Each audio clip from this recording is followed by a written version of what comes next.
York's only local show is back on its new home on York's only local station. Guess who's back again.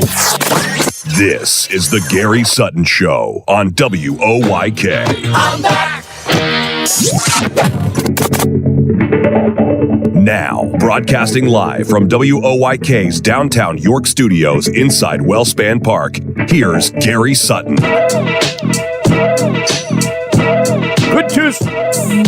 Good Tuesday morning to you. I'm Gary Sutton, and welcome to the Gary Sutton Show on WOYK, the main street of America in York County. Brought to you by Barley Snyder Law Firm. You can find them at barley.com with offices throughout Pennsylvania and Maryland. The firm's more than 130 attorneys provide innovative and effective representation to a wide range of clients across a variety of fields. We have a lot going on today, like we do every day, but it is Tuesday, April 22nd, 2025. Mark McKenzie is in the house as we get ready for baseball season also. Man, I'll tell you, I was over watching the Revs play yesterday. How'd that go? This guy Tostado that they have at first base, third homer and third scrimmage game. I mean, this guy can hit. They've got a bunch of hitters. They like to hit. They love to steal bases. And the pitching, I thought, looked pretty good yesterday. So they're down in Hagerstown again today in another scrimmage as they warm up for the weekend opening series down in Gastonia, North Carolina. And then, of course, April 29th is the home game right here at Wellspan Park. And Darryl Henry and I will be doing the game on radio that day. So we're looking forward. That's the first time we've been back together again since, 2009. We did the first 3 seasons of Revolution Baseball on another station. And so we're back doing it together again. So I was down yesterday trying to watch the different pitches and how they're thrown and the different changes in, velocity and all that. Sure. Just studying that, getting used to some of the players and getting to know who they are. And I'll tell practicing their names. Exactly. Who's the most difficult? None of them are really that bad. Okay. Yeah, they're pretty easy actually for the most part. So it's good. Tostado, I love that name though. Tostado. Well, that's a chip. Yes, it is. Tostados. It's a little cup so that you can scoop. And maybe he's a chip off the old block, huh? Could be. I'm sorry, that was too easy. Anyway, you can check out A Voice on Main Street, by the way. Just A Voice on Main Street on YouTube to see some of my podcasts. I've been doing one-on-one long form podcasts, 30 minutes with different people, and I'll continue to do some more of those next week. And you can also go to YouTube each day and put in WOYK if you want to see or listen to, not see, but listen to today's show over or parts of it that you maybe missed that you wanted to hear again or you wanted to hear the first time, whatever. There it is. It's there for you at the end of the day. Our question of the day, what are your thoughts about the life of Pope Francis in the wake of his death? Yeah, a lot of people have a lot of things to say about him right now. Our call-in number, 717-846-9870. Our text number is 833-478-4729. It's 833-478-4729. Our text line, we'd love to encourage you to do that. And I have lunch tomorrow at Yanni's with whoever would like to come out and have lunch with me. That's 310 Town Center Drive out at West Manchester Town Center on Route 30 West. That little shopping center out there. It sits right next to, Yanni sits right next to Buffalo Wild Wings. Yes. So I'm looking forward to meeting you. If you'd like to come out and have lunch with me and just sit down and gab, there you go. Don't forget our website at 989woyk.com. And don't forget to check out York Revolution ticket packages for the upcoming season starting Tuesday, April 29th.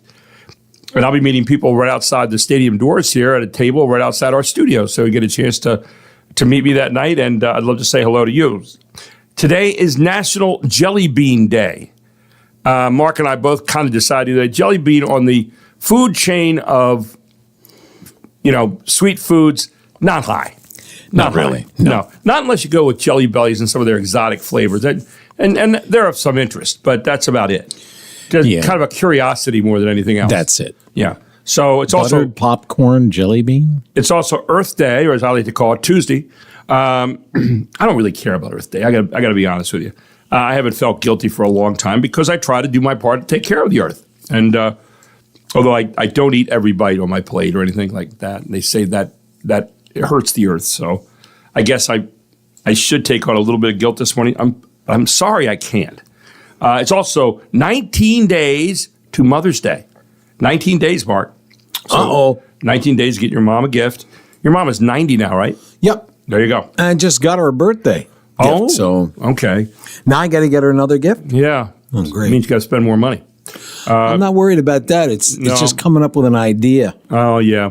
And you seem to struggle with that with her a lot. It's not just her. And it's everybody. Yeah. What, do you think you're maybe too analytical? No. No, just it's just you. Yes. Yeah, Okay. I'm not a very creative gift giver. Okay. But you worry about the quality of gift. You have this I do. this no man's land in there. Like you're not creative, but you worry about the quality of. Right. Yeah. Right. So I'll have to think about it some more. Like a whisk broom is probably not a great gift, but that would cross your pantheon of choices. Not for her. I think she has a broom. Didn't you give a whisk broom? I've given no. to Deb There it goes. many similar. Yes. But that's because she doesn't have one. Well, you're helping her Or out. she needed, like the fly swatter. She needed that. And I think it's good for you to get her those things, but maybe not as a gift on By a the way, there particular was day. a fly in the house the other day. I said, "Did you see? Where's your fly swatter?" Yeah.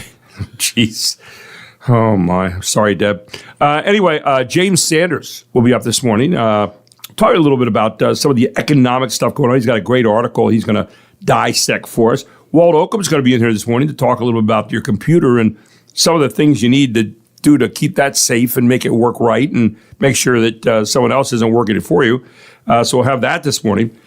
Let's see what else. Jamie Norpel at 8:05 today is going to ask me questions, some of which is about how attentive I was at the summit last week that I was at that she held. I think she wants to check on me and make sure that I was watching carefully, Mark, and was a good student. But should we talk a little bit about... Will you get detention? Yes, I do. And probably a bad mark. But Connect York, she's going to talk a little bit about that this morning. And Connect York, I saw this presentation last week, really good, on Connect York and just what they do here for the whole community. I'll tell you what, I'm learning a lot about all the people who are doing things in our community. There's really a lot Is that like 911? Not 911. 411. In a way, it's kind of like that for food and housing and health and community programs. Yeah, in a very similar way, it is. Eugenia Pasquale will be with us today at 8:35, right after Jamie, as we get into the world of politics. Man, it's more topsy-turvy than ever. And maybe even talk a little bit about the Pope this morning as well. But, Pope was an interesting guy. He really was. And, I was reading some things about him today that were rather unique. For example, did you know that the Pope used to be a bouncer? I did not. The Pope was a bouncer. I don't think while he was Pope, but I think it was before that. And he, they say by the way, the funeral is going to take place on Saturday. I see it right now. Per his wishes, he'll be buried at the Basilica of St. Mary Major in Rome. I'm not familiar with what that is or where that is, but I'm assuming it's inside the confines maybe of the Vatican. And here's something you may not have known. He was a nightclub bouncer in Buenos Aires, Argentina. He also once owned a Harley, but it's not clear if he ever rode it. It was given to him by the company in 2013, and he auctioned it off the following year. Pope Francis also vowed he would baptize aliens like the outer space kind if they ever came here. If they came and asked for it. If an alien came, though, and asked for it, how would you know they were asking for it? Maybe they are, if they are smart Multilingual? If they're smart enough to get here, Yeah. they may be smart enough to communicate. There you go. And the quote that he had here, the interesting quote, when the Lord shows us the way, who are we to say, no, Lord, it's not prudent. No, let's do it this way. Who are we to close doors? That was a pretty practical statement there by not St. Francis, but Francis, our most recently deceased Pope. Go ahead, Mark. Well, it's April Showers Day. Yeah. Although it's not going to rain. Not apparently. today. Not today. It's also School Bus Drivers Day. Okay. School bus drivers. And thanks to them, they have to have patience of Job. I when I was looking for a part-time job, I thought about it for about 2 seconds. And then I thought, there's no way. You gave it 2 seconds more thought than I did. Yeah, I mean, it's just like, it's not a bad pay. It's it's a couple hours in the morning, a couple in the afternoon. You have to be a special kind of person, though. You have to have some patience. You have to like to drive and stop a lot, which I don't. Hard of hearing. And the hard of hearing, yeah. Now, I would have one ear that would be, Yes. And qualify, but our food holiday, okay. It's actually going on all week. This one makes sense. It's National Egg Salad Week. Egg Salad Week. Now, at the price of eggs, might be going on only one day this week, and not That's true. Not as many as usual. You don't have as many as you Are you want. an egg salad fan? I like egg salad. The only thing is, if I get a piece of shell and an egg salad sandwich, I'm done. Oh, really? I'm done. I don't eat another bite. When was the last time you had an egg salad sandwich? Well, I don't eat the egg salad sandwich as much as I eat, like, you go to the diner and you can get like the 3 salads, tuna salad, chicken salad, egg salad. Yes. Which kind of seems like you're picking on the chicken a lot. Okay. But anyway, so anyway, but I tried it the last time I actually had an egg salad sandwich. Man, a long time ago. Yes. And then there are a couple of different ways. You like them, by the way, without olives in or without? Oh, no, just olives, no. Olives, no. Olives are one of the things I don't care for. A lot of people like to put olives in there. Yes. I can tolerate an olive in an egg salad sandwich, but I don't like them in an egg salad sandwich. Here's the thing. The thing, for me, egg salad is all about texture, okay? Yes. So if there's too much texture, I don't like it. Okay.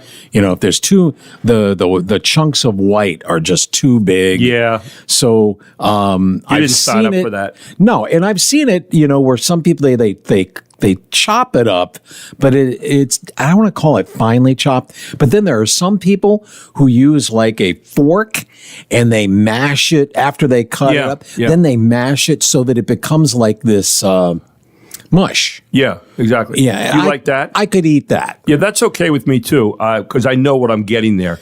Hey, when we come back, I'm going to give you a list that's kind of interesting, Mark. Things people are 100% brainwashed into believing they need. We're going to tell you about those. It's a really interesting list when we come back. For men and women, by the way. Oh, good. All here on the Gary Sutton Show, the Main Street of America and York County, right here on WOYK.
the code red? You don't have to answer that question. I'll answer the question.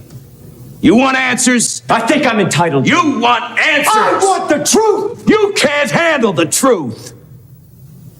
Son, we live in a world that has walls, and those walls have to be guarded by men with guns. Who's gonna do it? You? You, Lieutenant Weinberg? I have a greater responsibility than you can possibly fathom. You weep for Santiago and you curse the Marines. You have that luxury. You have the luxury of not knowing what I know, that Santiago's death, while tragic, probably saved lives, and my existence, while grotesque and incomprehensible to you, saves lives. You don't want the truth because deep down in places you don't talk about at parties, you want me on that wall. You need me on that wall. We use words like honor, code, loyalty. We use these words as the backbone of a life spent defending something. You use them as a punchline. I have neither the time nor the inclination to explain myself to a man who rises and sleeps under the blanket of the very freedom that I provide, and then questions the manner in which I provide it. I would rather you just said thank you and went on your way. Otherwise, I suggest you pick up a weapon and stand a post. Either way, I don't give a damn what you think you are entitled to. And of course, he asks him the famous question, Yep. did you order the code red? And then he says, IGD did. Yep. Jack Nicholson, and maybe one of his best roles ever, and certainly one of the greatest speeches ever, I think, in his movie career. You know, he played Jack Nicholson, the weird part of him, but he also plays this Colonel Jessup, and he is really, really good in it. I mean, it's I watch that movie every now and then just as I need a little pick me up. I watch that movie. It was so good. I mean, I just the acting in it was outstanding, and Jack Nicholson is just beyond superb. He's won 2 Oscars. We're not doing this because he's dead, by the way. Okay, No, he's alive. He is alive, and he's 88. Today. It's his birthday. 88, yeah. Yes. But he won Best Actor Oscars for Randall McMurphy in One Flew Over the Cuckoo's Nest. Also the guy in As Good as It Gets.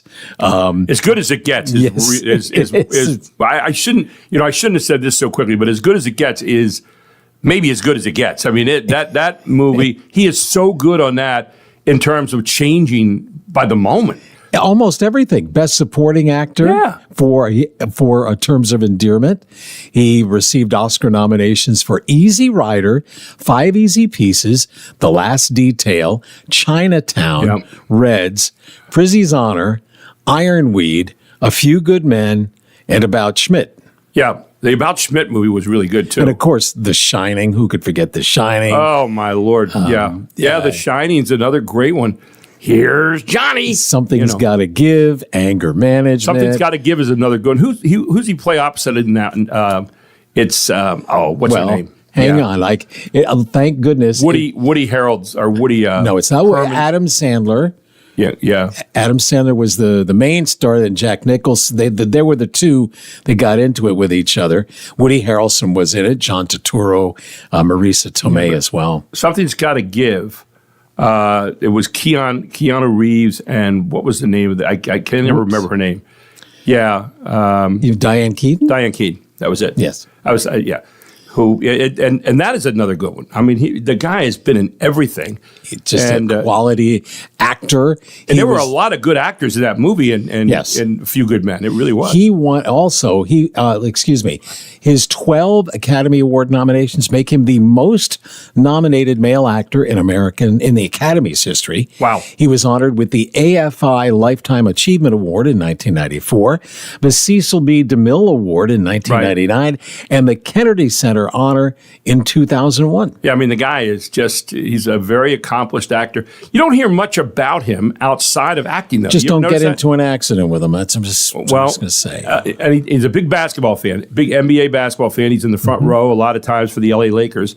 So we do know that. I don't know if he still makes it over there or not, but he was a mainstay there for a lot of years. Anyway, I mentioned to you before the break about things that we are 100% brainwashed into believing that we need. Okay. And I thought this was kind of interesting. So did you do your spring cleaning? And did your spring cleaning involve you going through clutter in your house while thinking, why do I even have this? It's supposed to. Yeah, it's what normally happens. Well, call Jack and Cheryl Hooks at Thomas. We'll come to your auction for that, and they can maybe help you. But anyway, that was a cheap, very quick, cheap commercial. But people on social media are talking about things that are 100% brainwashed into believing we need. And here are some of the highlights. Okay. Number one, an endless stream of clothes and accessories to follow every trend. Are you a person that gets caught up in that? No. I have... I don't know that I follow a trend. I have my own trend. Is a hoodie a trend? I guess it could be, yeah. You wear hoodies a lot, right? Yes. Okay. Got one on now. There it is. And I wear pullovers. I wear quarter zip pullovers, which I have a ton of. So, yeah, but I've gotten rid of clothes. I have little purges now and then where I send out 7, 8, 9 bags of clothes to wherever. And, yeah, I just don't like to send them out to someplace where they're going to be destroyed. I like to send them out someplace where they're going to be used. So, there you go. Number 2, expensive weddings, also expensive funerals, especially pricey coffins. I saw somewhere this morning a story by, I think it was Ernie Hefner over at Hefner Funeral Homes, that because of tariffs, funerals are going to go up. But I haven't had a chance to read it yet, but I thought that was an interesting headline. I wonder if maybe the specialty woods or materials. That's what I'm wondering, but we'll check that, and I don't want to tease you and then not have something for you later, so I'll go through that. That might be an interesting interview, actually. I'm just thinking the same thing this morning as I read it. Number 3, I'll try to get hold of Vernie and see if we get him on. Yeah. Number 3, social media. We're tricked into believing that we need social media. Oh, I you know what? How often do you post on? So you post because you have to. Because we do it on our show every day. Right, but other than that, I don't do a lot of it. Very rarely, yeah. And I do less than you. Yeah, so how about this one? A 12-step skincare routine. My wife goes through all those things. And I said, what are you doing? She goes, I'm ripping my face off. I said, why? I like your face. And she goes, no, I got to take this stuff off that I put on every day. And man, the stuff you have to go through as a woman to do all that, you don't need all that. I told my wife, I said, you're beautiful without that. And yeah, I mean that. There are some people I would say, put on your makeup, but I didn't say it to her ever. Number 5, overpriced makeup and personal hygiene products. Yeah, we get tricked into names sometimes. I don't know. It depends on what it is. Like it smells good. Yes, exactly. I splurge on some Bath and Body Works body wash because it smells good and it's going to make you smell good. So why not? I'm not buying like a case of it, but.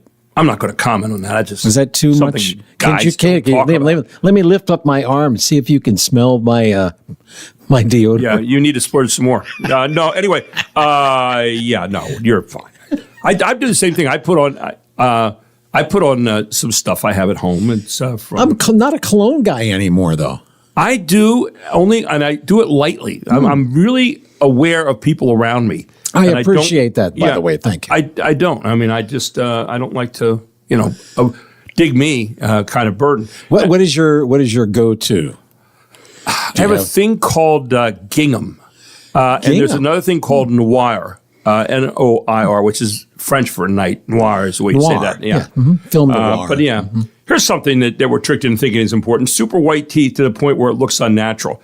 There isn't anything. There is a line. Yeah, when if someone smiles at you and you can see your reflection in their teeth, they're probably a little too white.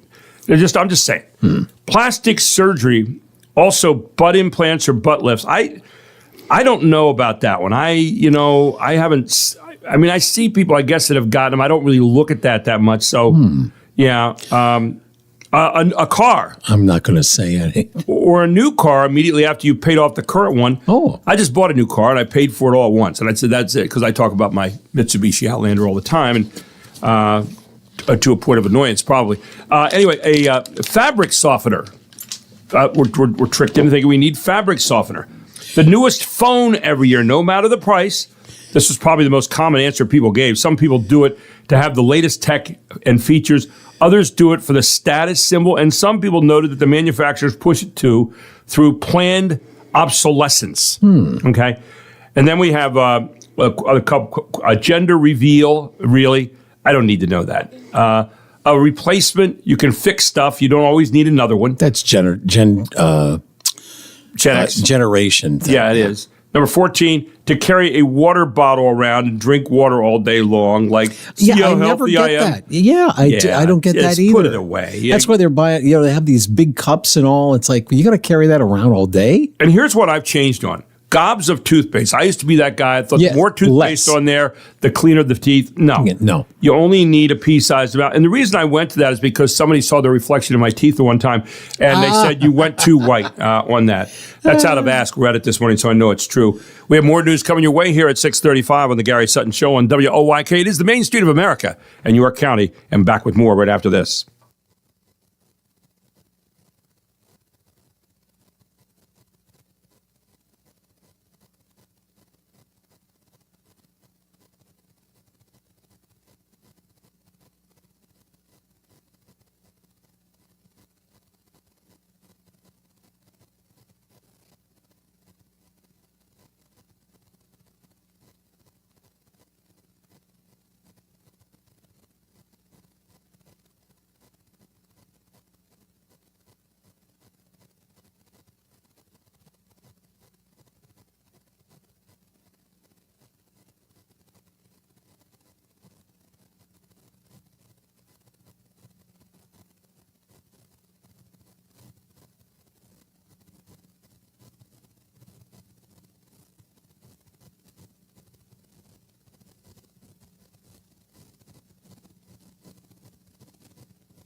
Do you know what today is? No, why don't you tell me? You don't know? Today is Earth Day. Earth Day. An Earth Day heist. Much better than Earth Day. Earth Day? Happy Earth Day, everyone. I'm Recyclops. Started a recycling program for Earth Day. You recycle? We recycle everything. Best Earth Day ever.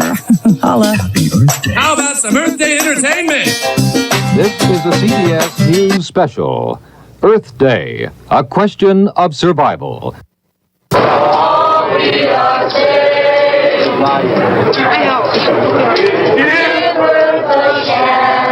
It had been a small and it seemed a thoroughly peaceful, non-disruptive demonstration. Students finishing Earth Day with what they called a die-in at Boston's Logan Airport. Coffins to symbolize the problems of airport and airplane pollution. So there you go. It was on this date, 1970. That's how it started. Lots of protests and things. And annoying people. And now it's become, a time for people to plant things. And to, which is nice. Yes. Nice. That's okay. Stream reclamation and a bunch of other things. Yeah, unfortunately, a lot of those younger people got older and can't do it anymore. So anyway.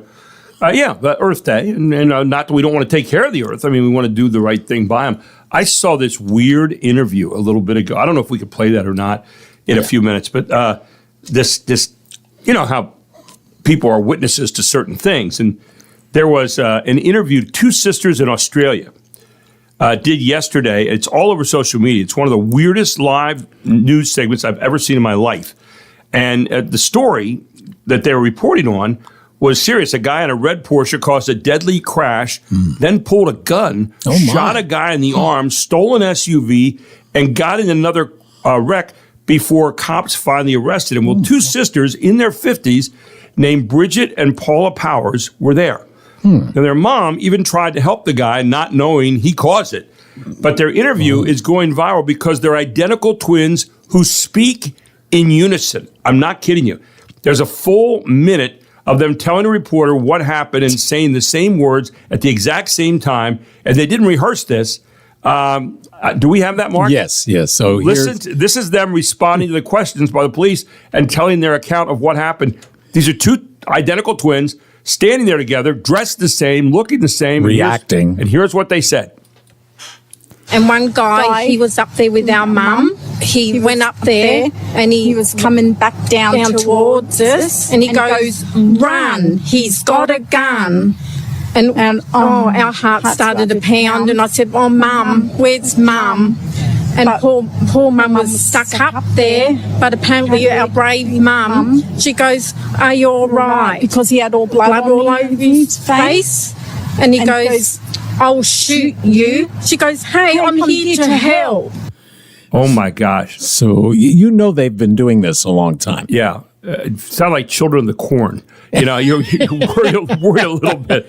We are here. I was watching the picture of them, too, doing this. And apparently Piers Morgan interviewed them on Good Morning Britain in 2016. And they told them they don't rehearse it. It's just something they do involuntarily because they've been so close their whole lives. Right. Way too close, maybe. Yes. They do say twins have a certain thing that pulls them together no matter where they are. And a lot of times they'll think the same thoughts or say the same things. And there you go. One weird example. Well, we were talking about Earth Day. How about some, we'll go back in time with some Earth Day jokes. Okay. Let's see see how things have turned out. Yeah. Yes, since then. As part of an eco-friendly initiative, scientists have grown a meaty rice hybrid food, which is also the new slogan for Taco Bell. The UK announced plans to improve its environment and hopes to restore at least 1.2 million acres of wildlife habitat to protect rare species like hedgehogs and red squirrels, because if those die out, it could mean the end of the traditional English breakfast. Oh, gee. A new study says that paper straws aren't as eco-friendly as you think. But hey, at least they don't work and make everything taste like paper. Researchers analyzed dozens of different brands of paper straws and found that they contain forever chemicals, which are chemicals named after how long it takes to drink a milkshake through a paper straw. Very nice. Yeah. I saw some, the top 5 things you can do to be more sustainable on Earth Day, though, and little list of that. Ask your waiter for a menu of sustainable options, and if there's time, what it was like playing Chachi on Happy Days. So you could do that. The waiter might be him. Yeah. How about this one? Plant a tree, ideally in front of your bedroom so neighbors can't see you crying while eating ice cream in bed. Let's see. Turn off the faucet when you brush your teeth, or if you're in Arkansas, both. The tooth. Yeah. Brush your tooth. I started doing that when I read that many years ago. No. Oh, okay. I used to brush my teeth with the water running. Right. And then saw this and I thought, why it's Sure. not necessary. I run it all the time. Every day I waste water doing that because, frankly, it's like a crutch. It's kind of like a Linus's blanket. Here's another one. Choose your bike. Choose your bike over your car, because with less traffic on the road, I won't use as much gas driving my Ford F-150 to work. So that'll be good. You're helping to equal that out. Compost all the fruits and vegetables you buy, so the grocery cashier doesn't judge you for all the Twinkies and ho-hos you also buy. That's what you do. Yeah, you compost, and then finally, support businesses that use eco-conscious practices, and OnlyFans models who use biodegradable toys. So I don't know. There you go. So just a few thoughts this morning on Earth Day. We're trying to help out. We're trying to help out. Hey, I did see yesterday was Patriots Day, and it was running the Boston Marathon.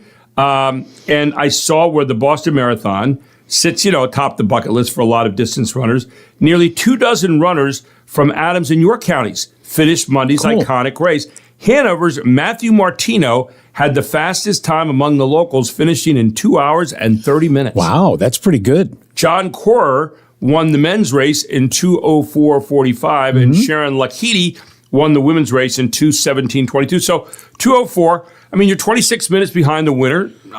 Not bad. So let me get a calculator out. Yes. So what was it? It was 2:04. 2:04. So that's 124 minutes. Right. Divide by roughly 26 miles. Right. That's a 5 minute mile. I know. That's crazy. By the way, I mentioned how dying might be a little bit more expensive, so you might want to put that off. But anyway, I was reading Ernie Hefner, who I happen to know, a great guy, has Hefner's funeral homes. It had this article in the New York Daily Record, and it says, much has been made of the increased price of consumer goods caused by the Trump administration's tariffs and trade war, boosting the cost of everything from baby strollers to laptops and contributing to an increase in the cost of living. Now, the increase in tariffs and the resulting trade war have affected the cost of dying. With increased tariffs of Chinese manufactured baby products and cremation urns, the cost will extend from the cradle to the grave, so to speak. The Hefner Funeral Chapels and Crematory in York County has reported that the levies on Chinese cremation urns have more than doubled the cost of the vessels to contain the ashes of loved ones. I wonder if that's like an opportunity for local pottery makers, well, there for you example. Go. Where's Falscraft when you need them, right? To do that, yeah, really. But a cremation urn is a small percentage of our business, said Ernie Hefner, president of the family-owned business. But to our customers, it's a large expense. One of the funeral home suppliers, St. Paul, Minnesota-based Terry Bear Urns and Memorials, has increased its prices to account for the higher tariffs on urns imported from China, increases that range from 145 to 170%. In an email to customers, the company told its customers it would try to absorb as much of the tariff costs as possible, but we have no choice but to increase our tariff surcharge on Chinese products. So things you don't think about. There you go. Here's what I would recommend, though, if you're truly cost conscious, even in the face of something, serious like that. You could go on maybe eBay. Okay. Because, some people, they need an urn for the ashes, and then they, spread the ashes over the ocean. Or remember the scene in, what was it? Wait, now I can't think of the name. It's the Tiger dude. Vance? The dude. Oh, the dude. Okay. I don't know if you remember. Well, that's a character. Right. Oh, I've got to look it up. Now I can't. Okay. This is what I hate about being old. Anyway, while you're doing anyway, that, while they did that, the dude about Big Lebowski. So in the Big Lebowski, they're going to spread the ashes of a friend, and they're on the cliff, and they dump out the ashes, and a big gust of wind blows them right back, and everybody's got.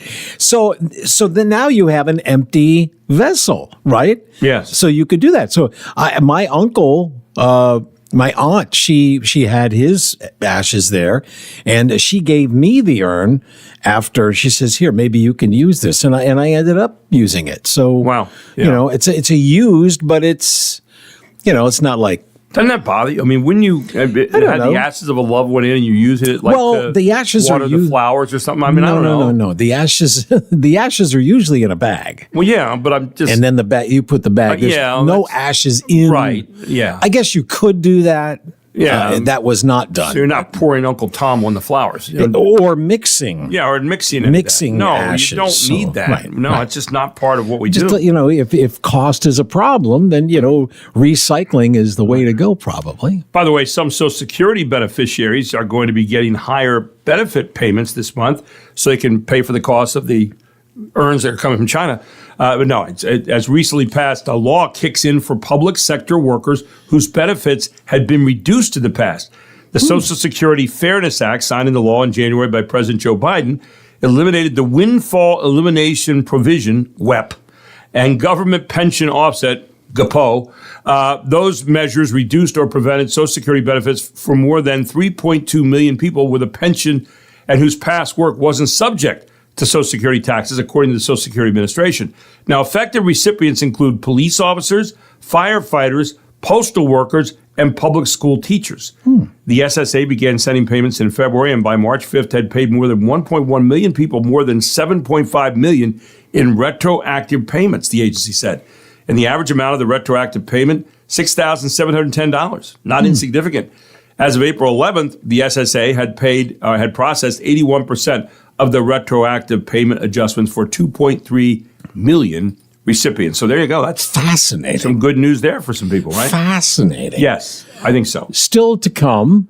Okay. I have an update on Real ID. Okay. I don't know. Are you? Do you have a Real ID? I just have my. I have to go get a new picture photo ID of your driver's license. Driver's license. I'm sure they'll get that little stamp on my driver's license there. Well, no. To get a Real ID, you have to bring the other information with you. Yeah, I'm not really interested in the Real ID. I just assume get. All right, so you won't be able to get on a plane. I can't. No. Even if my driver's license has the. No. I saw on the driver's license, if you have a certain stamp on there, you're in business. I have a. I can show it to you what it looks like. The Real ID is in Pennsylvania. It's a star. Yeah. So if you have the star, then you've complied with I think I have a star. Real ID stuff. So if you gave them your birth certificate, you gave them.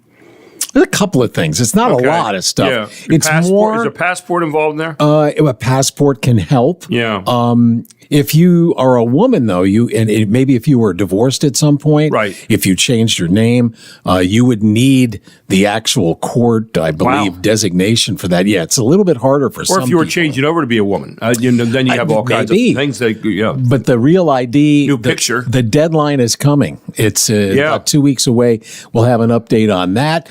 Also, so you got that to worry about. I don't know if you remember watching Mrs. Maisel. Do you ever watch? I did. Yeah, I like that. All right. See, I liked it for a little while, but then it's she got annoying. Most TV shows, it's like, who could afford an apartment like that? And there's a shelf life. Yes. So, but apparently her apartment is coming up for sale. How's that? Really? And here's a crime. A lot of people, I think we had done a story. There have been several instances of this in Pennsylvania, and it is spreading to other states. Fake ICE agents. Fake ICE agents. Yeah, I mean, if you can pull people off the street with a mask and not having to show anything to the person you're arresting, well, maybe is it really an ICE agent? Well, in Florida, you'll be surprised at this story. And maybe those people should be on ICE. We'll see. When we come back here, the Gary Sutton Show, the Main Street of America in York County at 6:48 on a Tuesday morning.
Sutton Show. It's 8:53. Make that 6:53. My glasses fogged up, but I lost track of time. Other than that, it was fine. Of course, the Pope died yesterday, and a search has begun for his new replacement. Obviously, the one thing we're fairly sure about, this is probably the one job that Ryan Seacrest cannot take. Yeah, probably. I'm just saying. I don't know what his background is religiously, but it won't be Ryan Seacrest probably for this particular job. I think it's someone a little bit higher than that. But there you go. Anyway, we've welcome back to the Gary Sutton Show. 54 degrees, by the way, out here on Brooks Robinson Plaza this morning. Very comfortable here. 6:53, and getting ready for baseball season, and the weather's starting to get warmer, and all's right with the world. Yes, for the most part.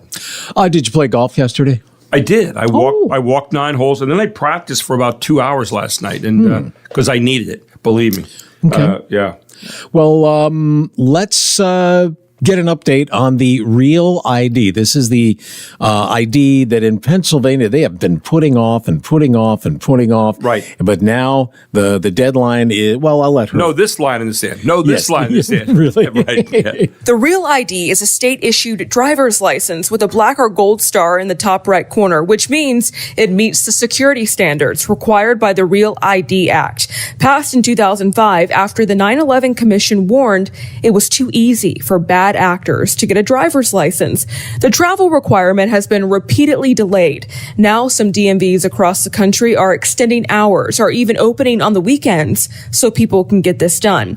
But it's not been easy. One woman posted on X, quote, "Even though I had an appointment, the lady said about a 3 to 4 hour wait." CB Cotton, Fox News. Yeah, I remember getting mine, and I felt bad for the couple in front of me. Yeah. Because they had, I guess she had been divorced at some point, and she had to find that they went to a courthouse, and the decree that they got was the wrong one, and this was their second time there. It was a long line, so you're going to have your ducks in a row. Try to do that ahead of time.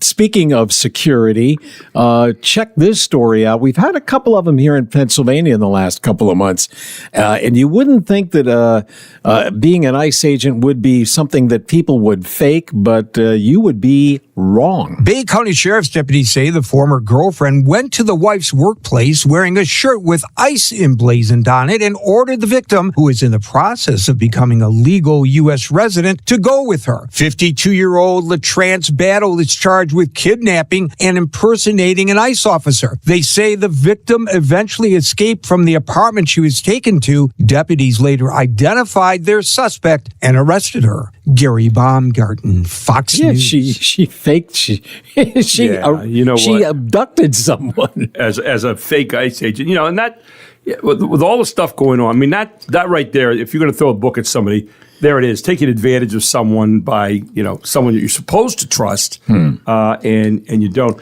I saw Pete Hegseth has been accused of sharing important secrets on another Signal chat, apparently with his family. This time it's much worse, though, because he was giving away spoilers for The Last of Us, and I'm pretty sure that talk about getting the book thrown at you. There it is. Oh. I saw something to help you out from something you said in the first hour too. Tariffs have caused DHL to stop delivering packages to the United States that are valued above $800. So, on the bright side, here you go, Mark. If you forget to buy a Mother's Day gift, you can just tell your mom you got her something really nice, but it's stuck in transit. There you go. Mom, it'll be there sometime next year. It'll buy me a little bit of time. It could.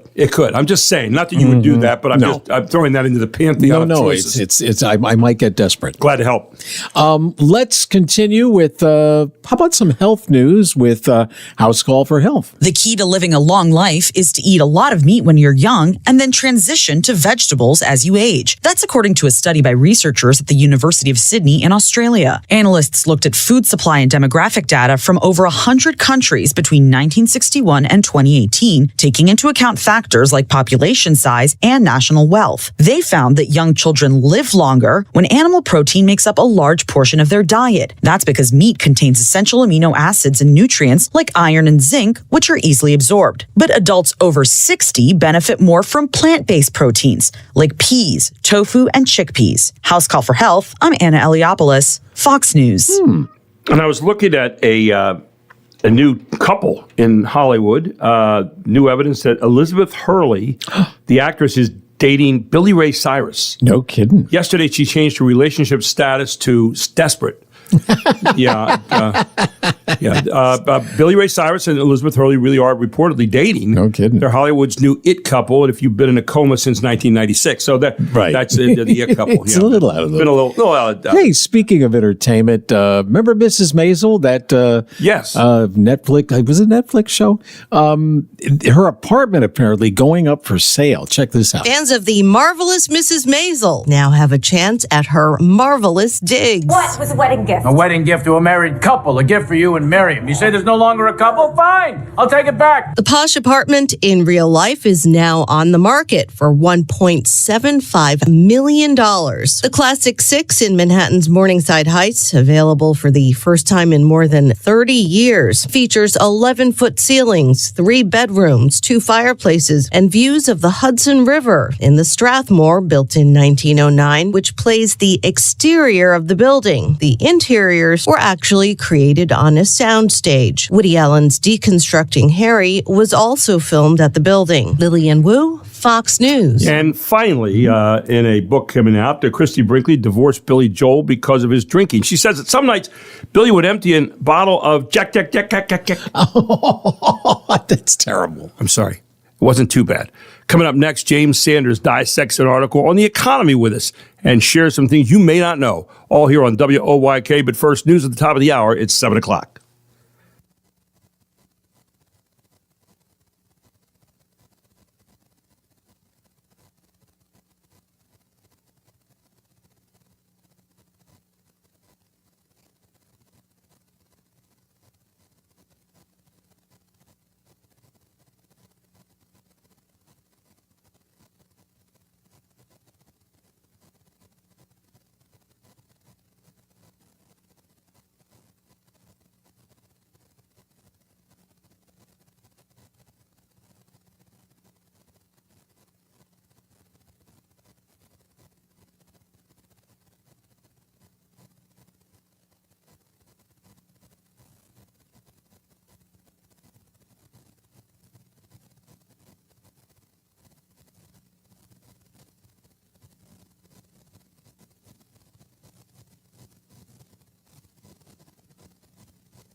York's only local show is back on its new home on York's only local station. Guess who's back again. This is the Gary Sutton Show on WOYK. I'm back. Now, broadcasting live from WOYK's downtown York studios inside Wellspan Park, here's Gary Sutton. And welcome back to hour number 2 on a Tuesday morning of the Gary Sutton Show, the Main Street of America in York County, right here on WOYK, all brought to you by the Barley Snyder Law Firm. Barley Snyder is a strategically focused law firm representing businesses, organizations, and individuals in all major areas of civil law with over 130 attorneys around the state of Pennsylvania and Maryland. They have a group that is ready and willing and able to help you. Check them out at barley.com. I am Gary Sutton. Mark McKenzie here this morning as we keep you updated on what's going on with the Pope. His funeral apparently is going to be on Saturday. He'll lie in state in the Basilica tomorrow. And, a lot of people still buzzing about the death of Pope Francis. And eulogies abound about him. And then, of course, now we turn to who is going to replace him. And I saw a list today of like 15 names, most of whom we don't know. But one of the things that they're saying is that someone from Asia might be replacing the Pope now. So we might have an Asian or a Southeast Asian Pope. Well, if you watched Conclave, it took into account the internal politics. So you had black priests from Africa, you had Asian priests from Asia. So, and they also have to consider, I would imagine, among other things, representing where the faith is the strongest, maybe. I wonder if you try to go for a younger Pope. I wonder who the youngest cardinal is, for example. I don't know that.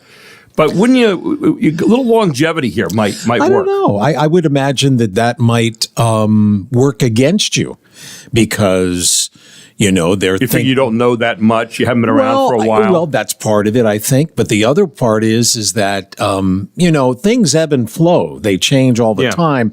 So if you're of a certain age, you will have all the powers that are reflected, but, you won't be there forever. Well, and I wonder, too, what we'll try to get this in the next couple of days, what the qualifications are.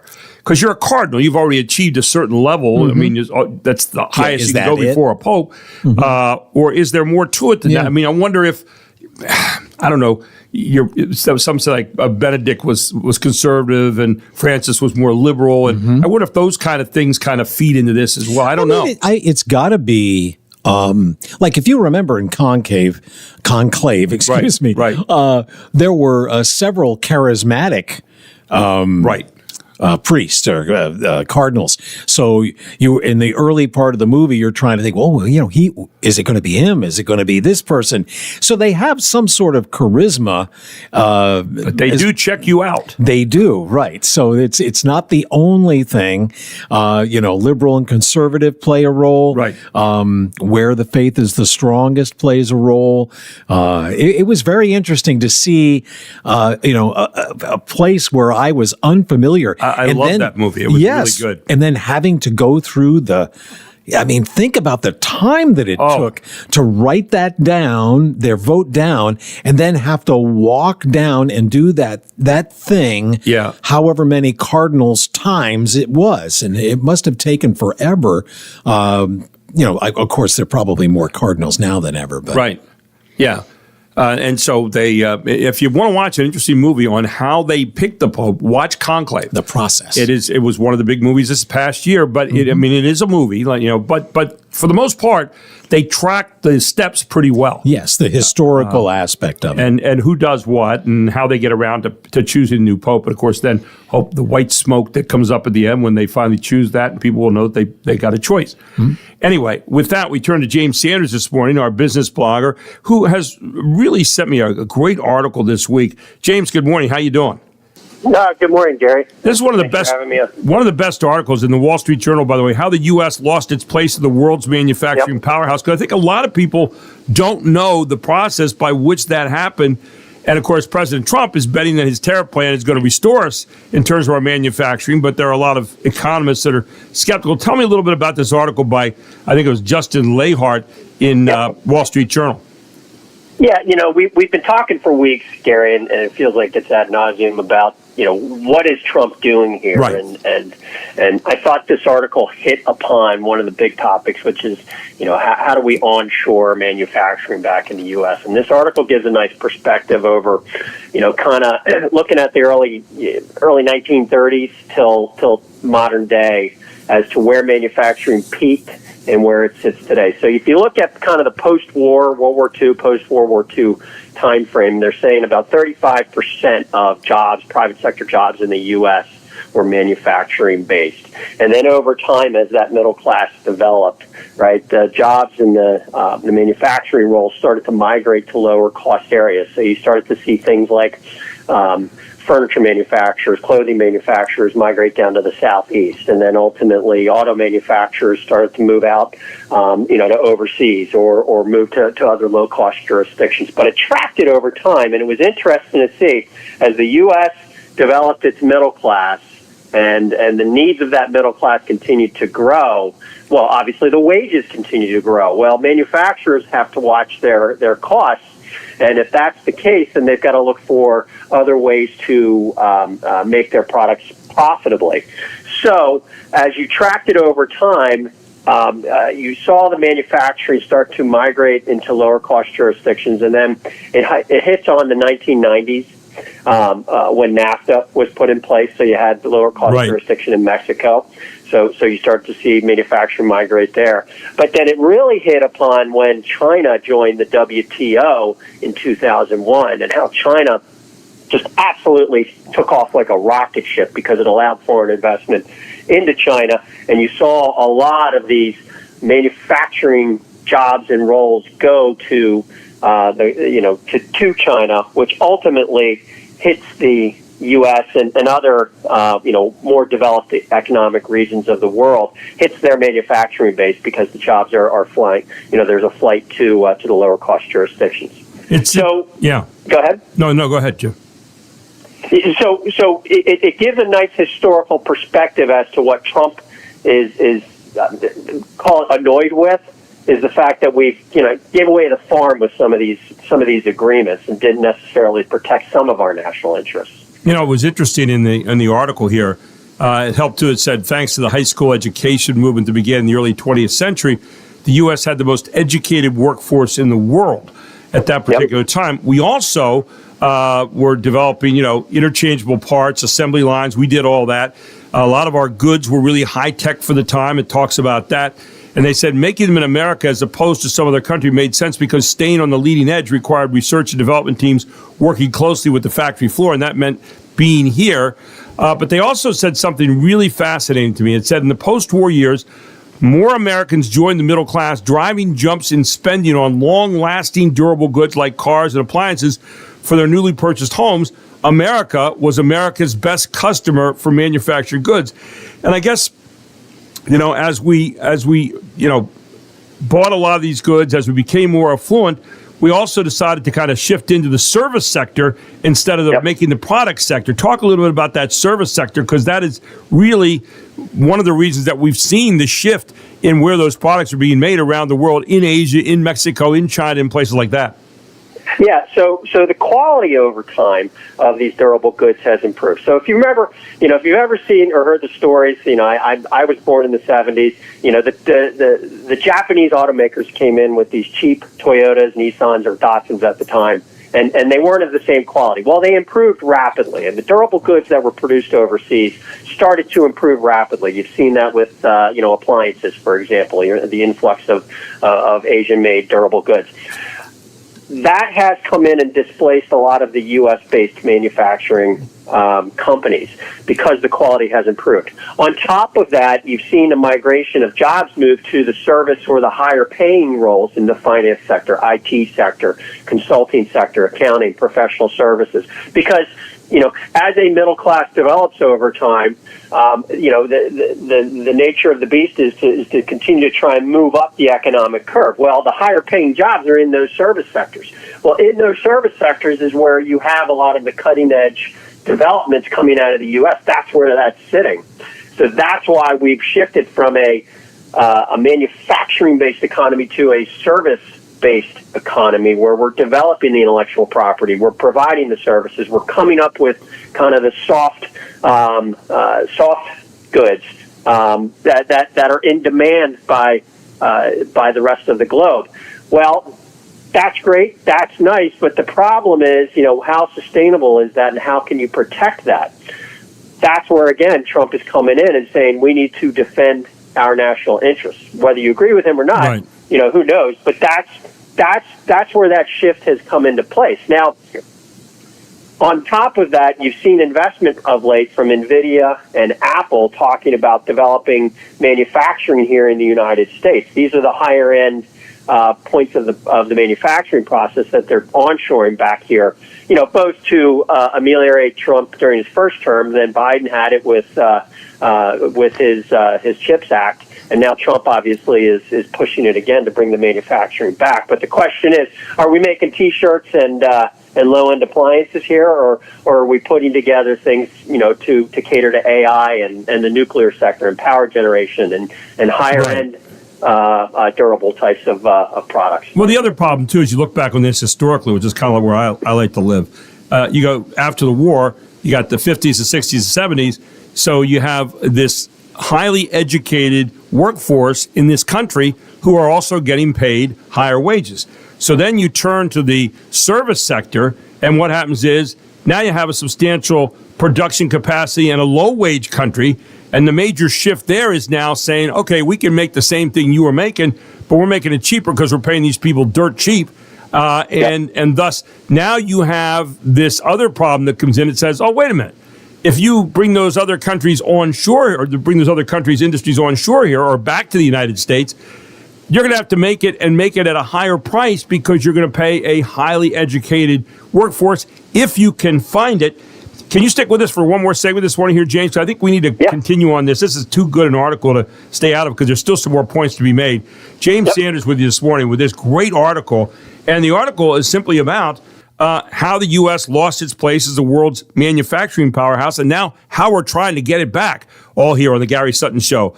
The Main Street of America in York County, right here on WOYK, Sports Radio 98.9 FM and 1350 WOYK.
Fox Sports Update.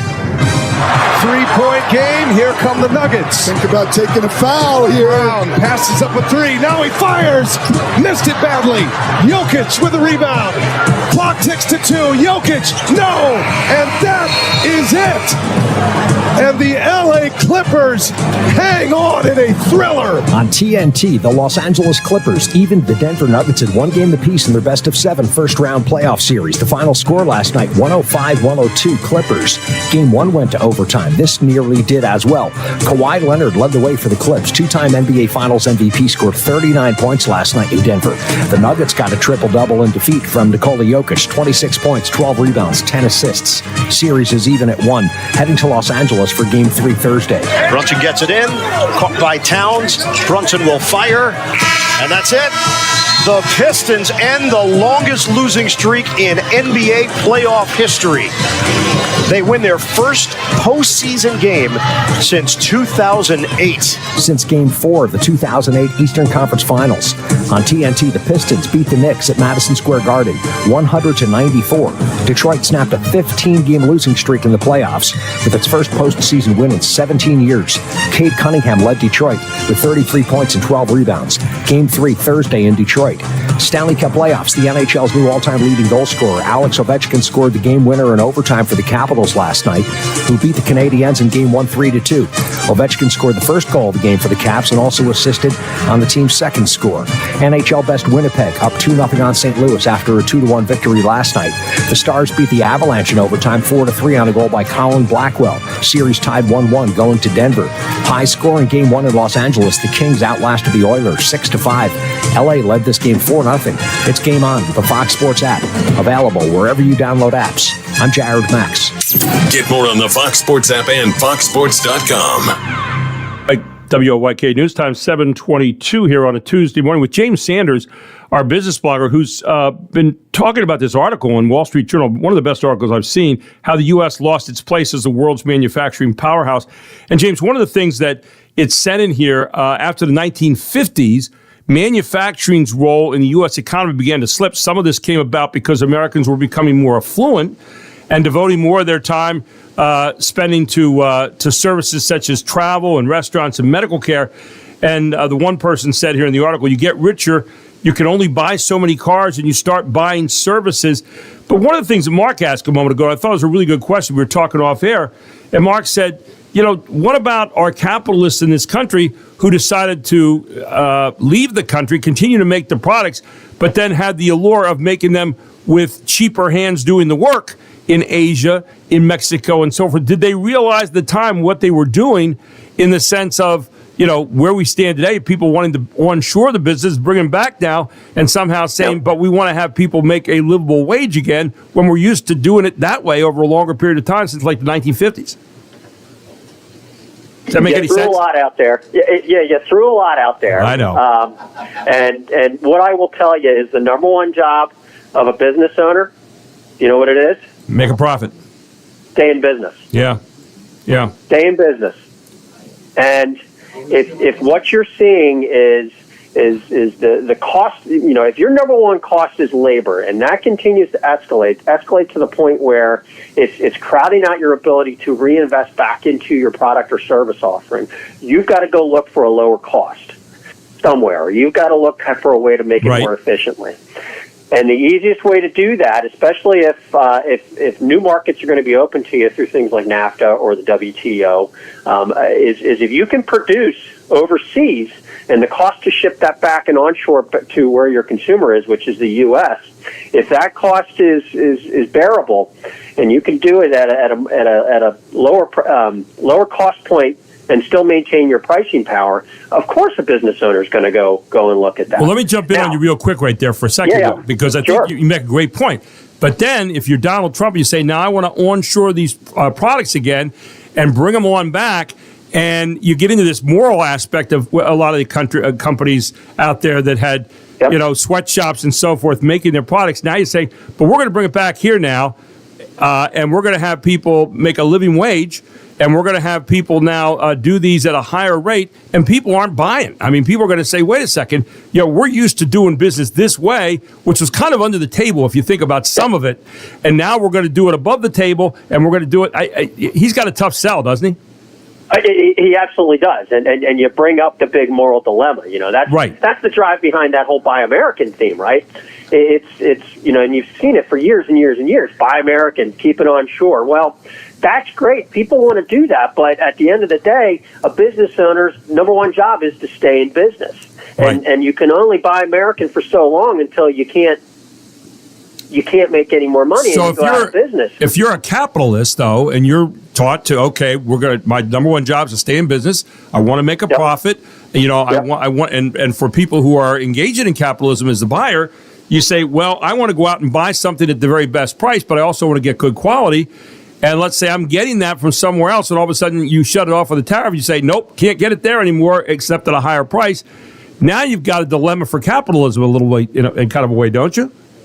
You absolutely have a dilemma, which is the big argument going on. And again, are these tariffs going to work?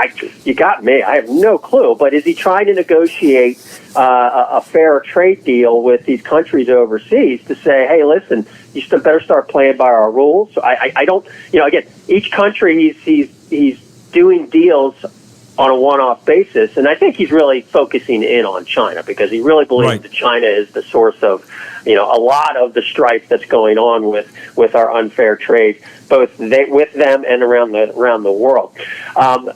It's a huge dilemma. There's no question about that. You layer on top of that, nobody really talks about this, but remember, COVID exposed our supply chain risk. Big time.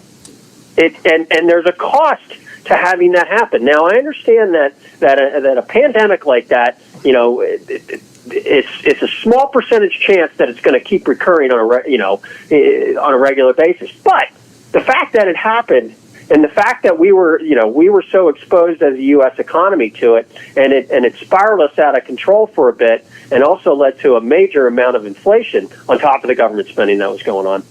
That's another factor at play here to try and bring on shore some of our manufacturing and supply chain capabilities. Now, does that mean we're going to, as I said, we're going to make T-shirts and low-end goods here? Probably not. But the higher-end equipment, again, chips, things for power generation. Think about things that are driving where our economy's going. That could likely be on shore here again. Well, I'm going to put this article up on our Facebook page because it really is worth it. What a final thought on this? We didn't get the whole article, but we got to a lot of it. What's the final thought now? If you're Donald Trump and you're trying to bring his stuff on home, is he going to be able to shift that paradigm? Do you think? If you were betting, what would you say? I think on the edges he is going to be able to shift it, but like anything else, the moves that he's making now, we're not going to see for years. To try and onshore supply chains is a difficult task. It's kind of like when Reagan cut the tax rates back in the early 80s. Right. You really didn't benefit from them until the late 80s and the early 90s.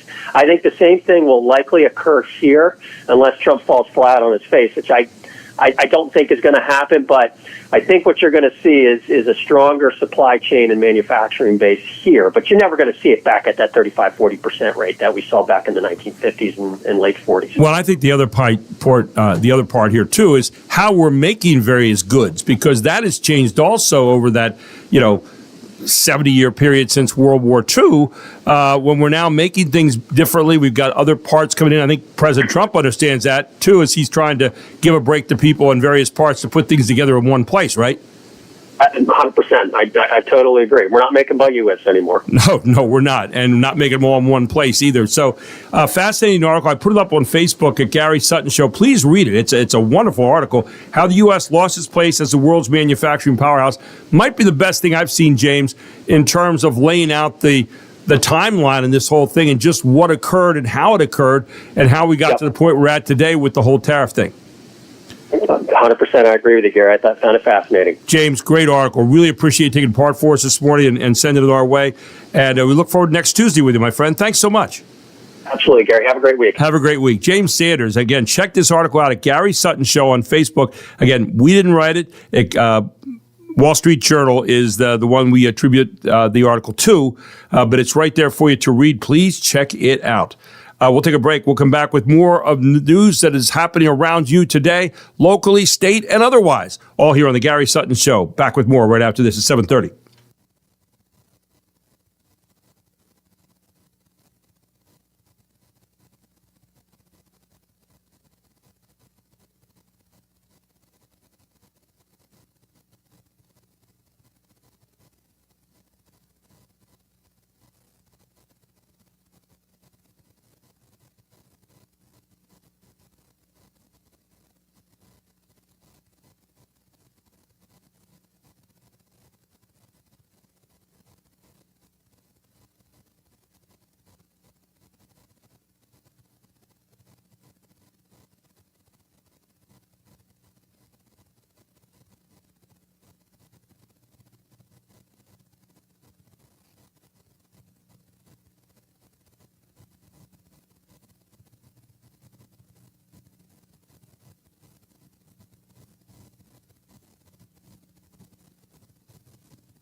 What is this song?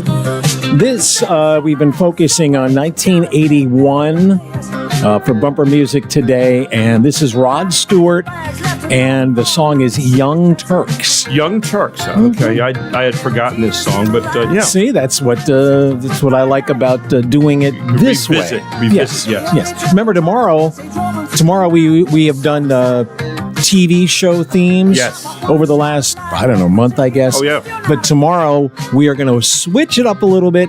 Game show themes. Oh, game show themes. Okay. Yes. But you know what that means, though, is like Deb sometimes turns on the game show network. Right. So what happens is, if you ever hear the themes to the new game shows, you've never heard them. Right. It's like you hear it, like, I have no idea what that is.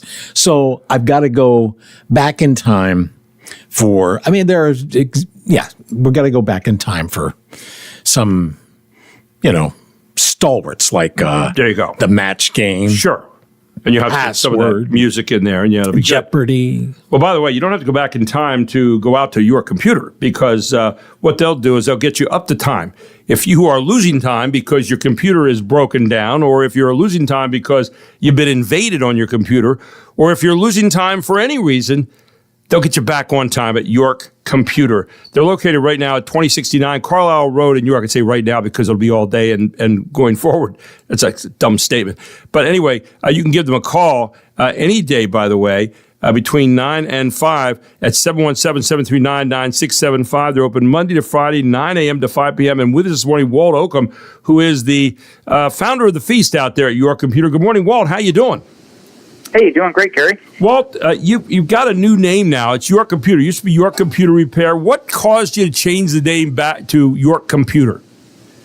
Well, we shortened our website name.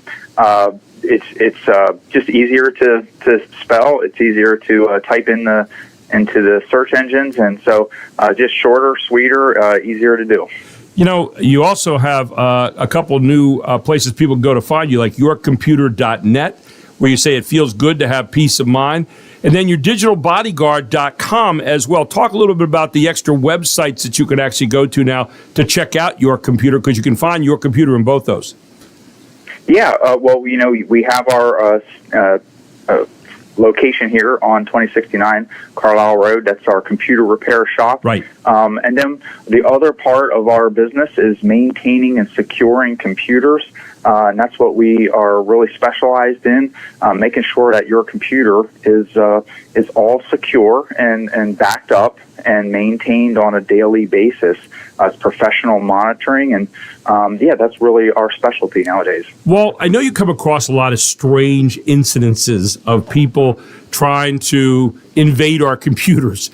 I brought you one the other week that was weird, that we never actually did figure out, except that someone did invade my computer, and eventually I got it all worked out. But you were invaluable in your help on that. Is there a weirdest story that you've ever had about, someone who broke in a computer and it was really tough, or it was just a strangest story that came across your desk, or are there so many that it's hard to remember one? Well, we just had one last week where this was not a client of ours, but a new person walking in the door. They had some banking problems, and someone had been remoted into their computer for over a year, kind of watching what they were doing and recording keystrokes and things like that. That's the kind of things that we can protect you from. Wow. How do you do that? What are the things that you have to do then to make sure you protect people from being invaded? Because I know for everybody listening out there, and we all use computers now, that's our biggest worry. We see people knocking at our doors every day. If we look down at some of the emails that we're getting and so forth, it's kind of frightening. Yeah, well, a quick answer is, antivirus on your computer is not enough anymore. They have ways around that. There's things that are legitimate tools that can be used maliciously. So we're looking for what we call zero trust. We don't really trust any software on the computer. Everything needs to run through kind of a check first before it gets onto the computer, and that's really where we get the most bang for our buck, because legitimate tools can be used for harm. So we're looking for all types of different scenarios where bad things can happen. Walt, being in the computer business that you're in, there's a lot of people that are saying, are there any kind of plans that we can sign up for where we have someone kind of being a watchdog for us on a regular basis? Do you have any of those kind of plans available right now? Yeah, absolutely. That's what we call our managed services. And it starts at $49 a month, where we can back up your computer, we can secure your computer, and we can maintain your computer. So we don't wait for it to break down. We're patching it, upgrading it on a daily basis. Those things that you don't really think about that need to be done for security, we're doing in the background. I saw in that program, by the way, the $49 a month, that, and it's, by the way, I have that program, remote monitoring, proactive maintenance, application control, anti-ransomware, what is ring fencing? That's one of the things that I came across. I wasn't sure what that is. Yeah, so there's programs on your computer like Microsoft Word or PDF readers. They not only allow you to see a document, but they can also execute commands in the background without you being aware of it. So when we talk about ring fencing, we're making sure that that PDF document that you just downloaded from a friend is not scanning your network or running some type of code in the background. Right. You also have daily backup. You got tamper protection, antivirus.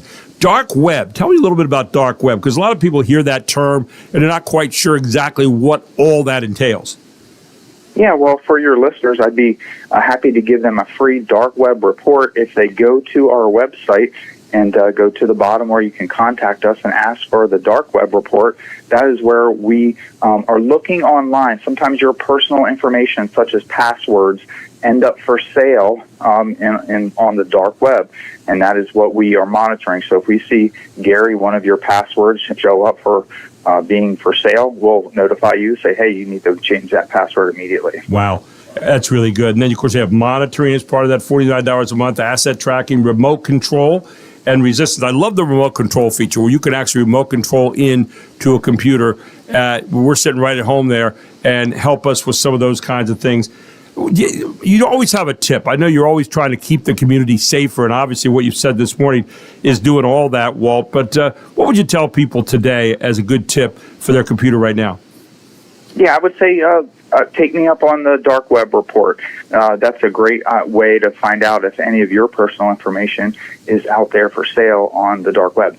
You can go to yourcomputer.net, or you can go to yourdigitalbodyguard.com. And remember, they're open 9 to 5, so you can stop by and see them face-to-face every day right there at 2069 Carlisle Avenue out in the Shiloh area of York.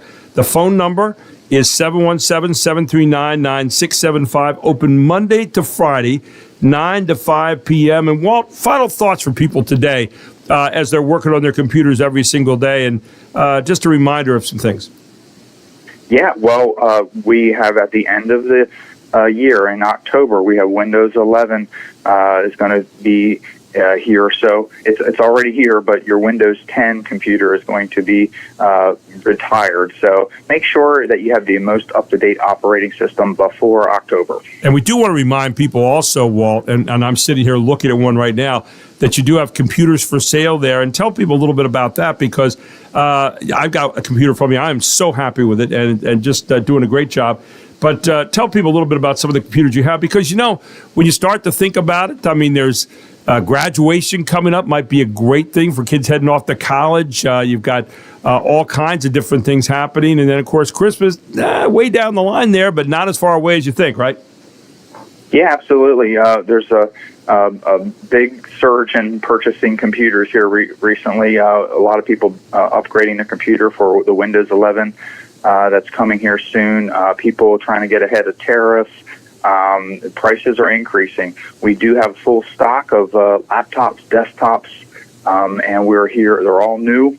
And we're here to put you with the perfect computer that fits your needs. My friend Rich stopped out last week and saw you, and he said, I stopped in. He said, those guys out at your computer are really, really good. I said, I know. He said, they're so good. He said, I looked at the computer, and they said, well, we could, get your computer all fixed up where you get a new one. He said, I got a new one. He said, Walt programmed everything for me. He said, this thing is perfect. He said, I love it. I just was having dinner with Rich on Friday night. So another satisfied customer. And that's one of the things that you make sure of, Walt. When people walk out the door, you make sure you're satisfied. I'll tell you what, if you want to see something sad in this world, you look at the look on Walt Oakham's face. If he thinks you're not happy, he's going to make sure before you leave that door that you're happy, and all the people that work with him do the same thing. Final thoughts, Walt. Yeah, well, we are a very small business, and we every customer counts, and that's what we're here to make sure that we're not the big box store. We actually care about our customers, and we sleep at night. And I'll tell you what, ladies and gentlemen, you will know they care because they practice what they preach every single day, Monday to Friday, 9 to 5 p.m., 717-739-9675 out of 2069 Carlisle Road in the Shiloh area of York. The best place anywhere to get something with your computer dealt with, okay? But, one of the great things about it now, your computer, they do such a great job on safety, 717-739-9675, because it feels good to have peace of mind. Walt, thanks so much for giving peace of mind to the York community and the surrounding area with people on their computers. You're doing just a great job, and we appreciate it. Awesome. Thanks, Gary. Walt Oakham and all the good people at Your Computer are ready to help you today. Give them a call. Tell them Gary Sutton proudly sent you. I own a computer from there. I use their services all the time. I would not go anywhere else. Your Computer, yourdigitalbodyguard.com or yourcomputer.net. Call them again, 717-739-9675. You will be astounded. I'm constantly astounded by what you have to say. With the information that is just around the corner. It is... I read these facts this morning, and I'm like, this is fascinating. Just fascinating. It's another edition of Did You Know? Oh, I can't wait to hear that. Oh, you are going to be shocked. This is going to be the first set of facts. You will be repeating these today to your friends and family. Are you building this up too big? I mean, no. Is there a letdown coming? No, there is not. I'm telling you, that is unlike you to not be able to fulfill this. Out of all the facts, well, I'll give you an example. All right, how's this for a tease? I'll give you an example. Go ahead. This is a bad one, but anyway. I can't believe I'm going to do this. Okay. Most people pass gas. How many times a day? I don't know. Take a guess. I don't really want to. You don't. It's just a number. Please tell me. I did all the heavy lifting. What are you complaining about? 5. Oh my! Oh, of course not. It's 14 to 23 times a day. Oh, Lord, that's a lot. That's like one an hour. And there's the worst part about this is someone's the counter. Yes, that's the saddest part. Well, it is. Get a date. It is an average. So, it's wanted in the newspaper. Anyway, wanted. So see that gas counter. You know what? I was going to say you probably aren't going to repeat that, but now that I think about it, you probably will. Well, can you see your tombstone? What did he do for a living? But the one I'm very excited about is the first one coming up right after the break, because I read this. It's just fascinating. So we've established that it's fascinating. It is. We'll find out about it when we come back. You're going to love it. 7:47 here on the Gary Sutton Show on WOYK. It's amazing.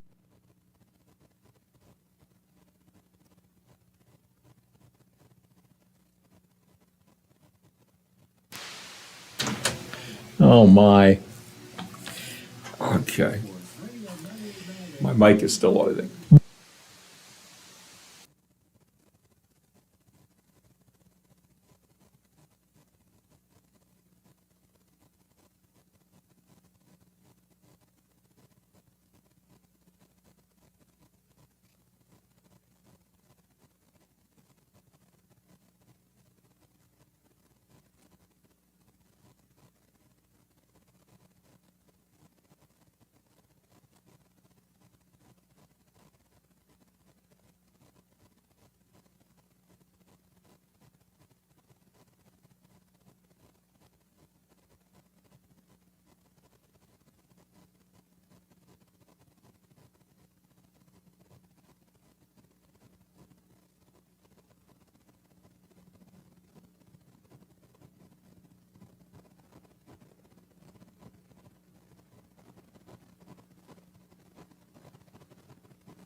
woke up today with a twisted back. Oh, no. I've been practicing the golf a little bit too strenuously, basically because my game has sucked lately. And so I'm trying to get back into shape. But in doing so, I'm getting those aches and pains from muscles I haven't used as much over the winter. And all of a sudden now when I get out, even something as simple as practice putting is one of the hardest things you can do on your back.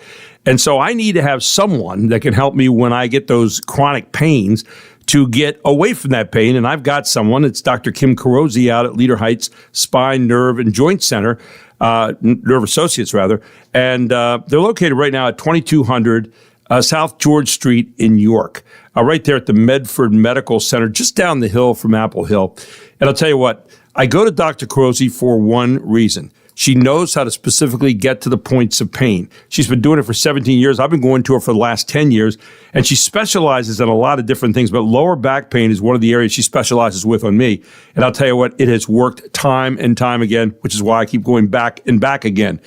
She specializes in treating migraines, disc herniations, sports injuries, like I'm getting right now, pregnancy pain, which I will never get, but some ladies do, and she even helps with that. She's experienced in all phases of treatment from childhood to elder care, and so it doesn't matter where you fall in that continuum, Dr. Carosi is going to be able to help you. And she offers a wide range of services and products, including chiropractic adjustments, which I get regularly, massage therapy, spinal decompression, and laser therapies to help patients achieve health goals, all of them pain-free. She will have you walking pain-free and doing pain-free stuff when you walk out of there.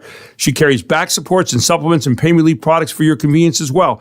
Ladies and gentlemen, when it comes to dealing with pain, Dr. Kim Carosi is the best I've ever come across. And she's located right there at 2200 Medford Center, Professional Center on Leader Heights, right there at South George Street in New York, 2200 South George Street. That's the Medford Professional Center. Check it out today. Give her a call at 717-741-4848. That's 717-741-4848, or go to lhspine.com. Ladies and gentlemen, if you're in pain and you want to stay in pain, good luck. If you want to get rid of that pain, call Dr. Carosi today at 717-741-4848. They have people available from 8 a.m. to 5 p.m. every single day, Monday through Friday, to help you out. Now, their hours on Monday and Wednesday are 8 o'clock to 6:30. On Tuesday, like today and Thursday, 2 o'clock to 6:30, although they will answer the phones from 8 to 5. And then on Friday, 8 a.m. to 5 p.m. Don't sit around with that pain. Don't walk around with that pain. Do what I'm going to do later on today and go over there and get it taken care of. Dr. Kim Carosi, Leader Heights Spine, Nerve, and Joint Associates. They are 2200 South George Street in New York, and they are ready to help you today. Give them a call starting at 8 o'clock at 717-741-4848. And please, proudly tell them Gary Sutton, a patient, sent you. So today it's April Showers Day, it's Earth Day, National Jelly Bean Day. What about these weird facts, though? School Bus Drivers Day, yes, yeah. And our food holiday, National Egg Salad Day, a week. National Egg Which Salad we have discussed in great detail. Yes, earlier, just in case you missed it. McKenzie analysis. So now it is time for, did you know, very unusual facts, and this one has really got me excited. Okay. The human body, you probably don't think about this, but the human body is continually renewing itself. So you may even know that, but how do we quantify it? Science has already done that. Check this out. How many cells do you think are replaced every day? Oh, it's in probably, your body? Probably millions. It is. Yeah. It's now the percentage. It's about 1% of all our cells are replaced each day, about 1%. Right. And here's an easy way to remember how many cells. The United States has 330 million residents. Right. Well, your body replaces around 330 billion cells. Wow. Every day. Every day. And check this out. If that wasn't enough to blow your mind, within 80 to 100 days, 30 trillion cells will have been replenished. And what does that do? Well, that's enough to generate a whole new person. Wow. You are today not You're not the same person we saw yesterday. No, well, not yet. Yeah, you were this yesterday, yeah. But not like at the first of the year. Well, okay. Yeah. You know, on New Year's Day. You got all new stuff. Yes, you're a whole different person.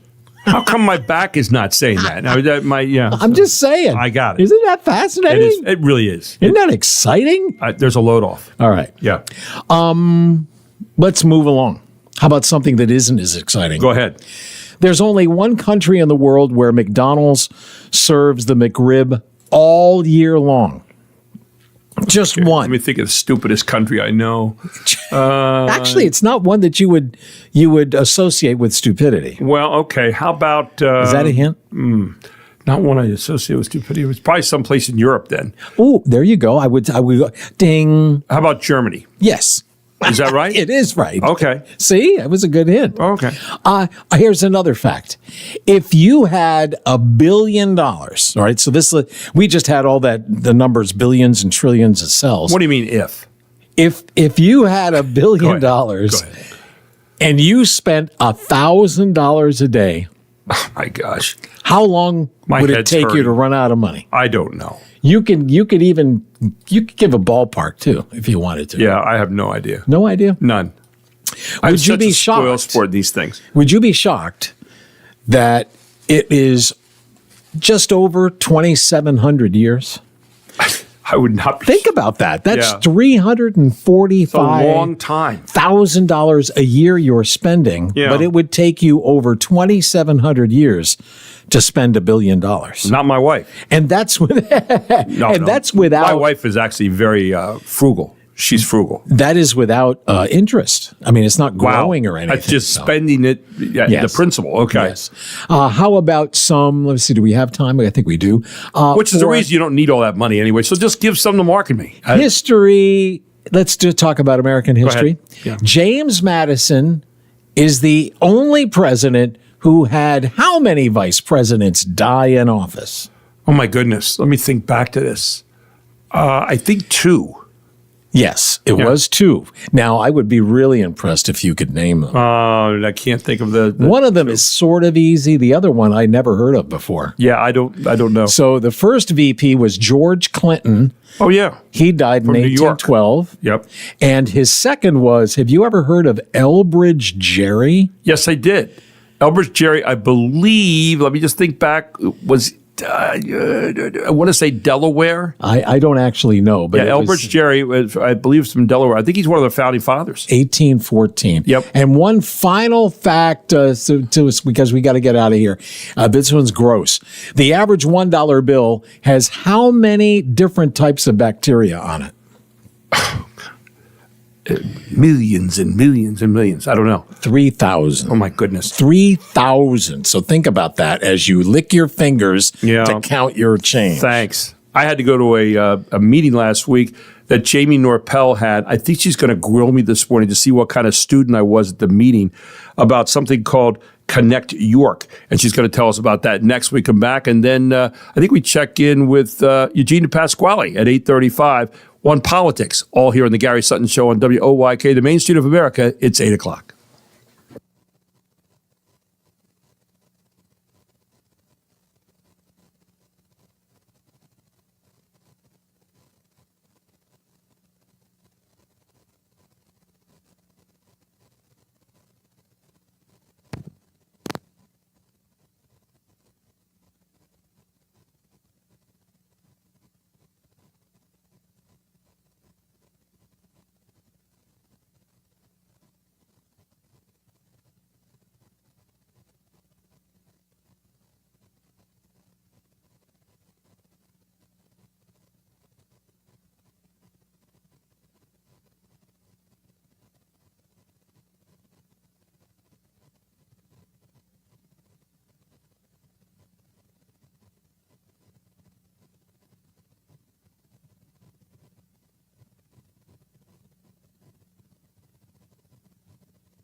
York's only local show is back on its new home on York's only local station. Guess who's back again. This is the Gary Sutton Show on WOYK. I'm back. Now, broadcasting live from WOYK's downtown York studios inside Wellspan Park, here's Gary Sutton.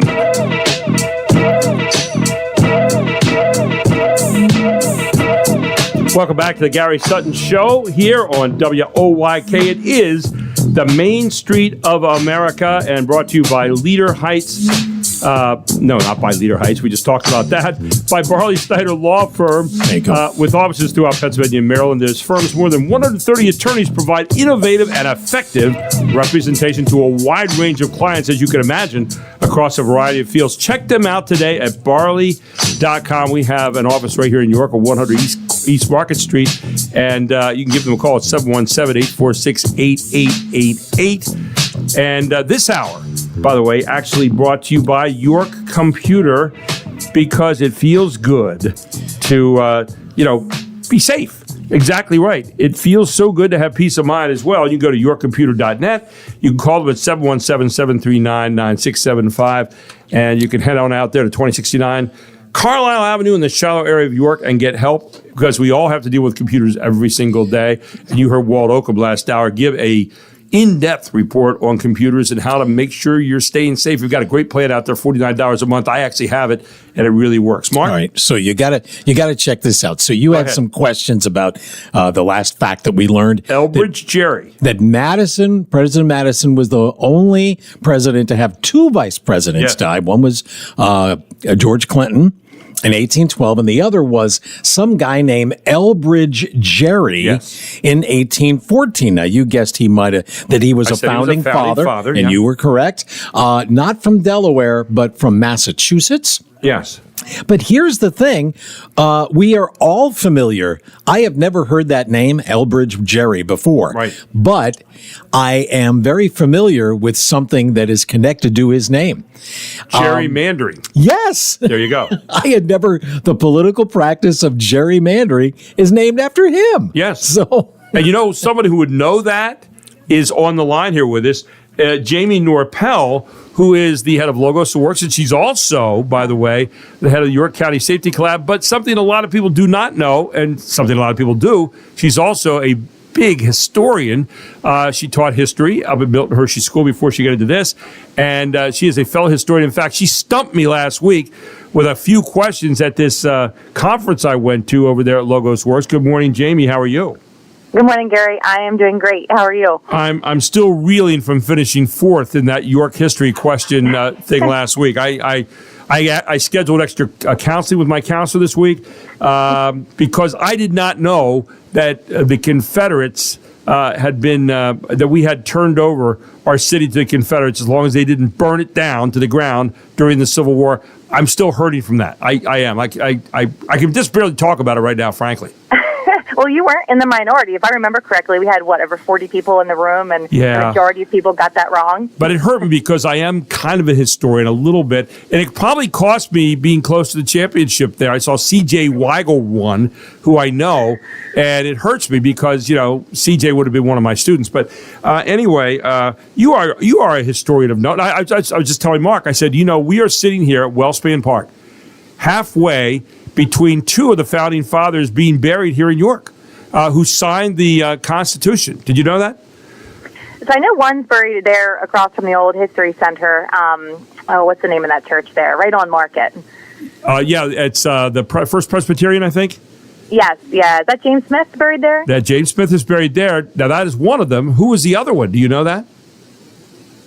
It's got to be Prospect Hill. It is Prospect Hill. You're correct. And I don't think I can tell you the name. Who is it? Philip Livingston. Philip Livingston was here, and he got sick and died. And, of course, in those days, we didn't have the refrigeration and so forth that we have now. And he was buried up there, but he's actually from New York. And so we have two founding fathers buried within a mile of each other right here in York. And we sit halfway between them right here at Wellspan Park. And so there you go, something many people know and something many people do not know. And each year, by the way, at James Smith, they read the Declaration of Independence right there at his grave. So, oh, that's awesome. That church, they do a good job with keeping history alive there. They do a great job there. And, of course, Prospect Hill, a very historical cemetery as well. And, of course, Philip Livingston buried over there. I forget the reason he died here in New York, but, they didn't send him back to New York, and he stayed here. So, just history all around us all the time. That was, and that's what you did. I think you must have been a very good teacher, because I was really impressed last week how you started off that conference with those questions and answers, which we did on the computer, by the way. It's really cool. And I just was so impressed with the way you presented that. But it was a very good conference last week, and I enjoyed being there, although I had to leave a little bit early. But it was excellent. Thank you. Thank you for joining us. Yeah, this was the Community Safety Summit. This is the third one that we hosted. We hosted our first one back in September, and then we've been holding them quarterly ever since. And yeah, the end goal is to bring as many people from the community who care about public safety into one space to talk about the biggest issues that are facing specifically our youth. When I say youth, 24 and younger, and ways that we can support them to reduce, crime and violence in York County. Now, thankfully, things have been going really well. York City, for example, just celebrated about 2 months ago, 100 days without gun violence. That is like unheard of. I was on a phone call with some folks from Washington, D.C., and they gave a specific shout out and said, wow, over 3 months of no gun violence in York, something's going right. So, and that is a mixture of multiple different agencies setting down our differences, getting rid of the siloing, and getting into the same room together, and all kind of working towards this single goal together. So thank you for taking time to join us that day. I was curious, what were some of your other, what were your big takeaways from the summit? I was stunned with the Connect York presentation. You can find them, by the way, at connectyork.org. And it was just a great presentation there. But I was stunned. And Connect York, what they do is they have searches for food and housing and health and community programs. And if you go to connectyork.org, which I did afterward, by the way, I was following along with rapt attention there at all the different things that people need. And one of the things, it was really interesting to me that 28.06% of the searches were for housing, 20.67% were for food. They were the two big ones that people are searching for. And then health at 17% was the other big chunk.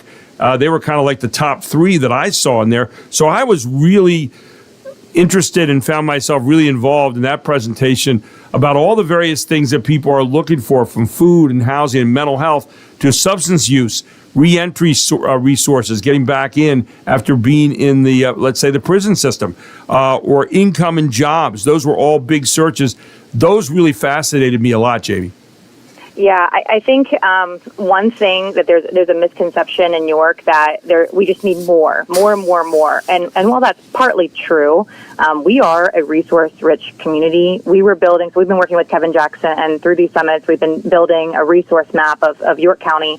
Right now, I have a list of over 156 resources that directly serve youth. And we're working with Kevin Jackson with Connect York, which shout out, by the way, to county commissioners and the county for investing in this resource. There are things like 211 that work, but York Countyans, I think that there's this hesitancy to trust like big institutions, and it doesn't really feel like a neighborhood, whereas Connect York is from and of the community. It is maintained by a person who lives here, and so it's an amazing investment, because what it does is, like you already said, it's very user-friendly and searchable, and if you need anything, you can go to Connect York, type it in, and then it filters it to geographically, things that are close to you. It gives you things like when they're open, contact information.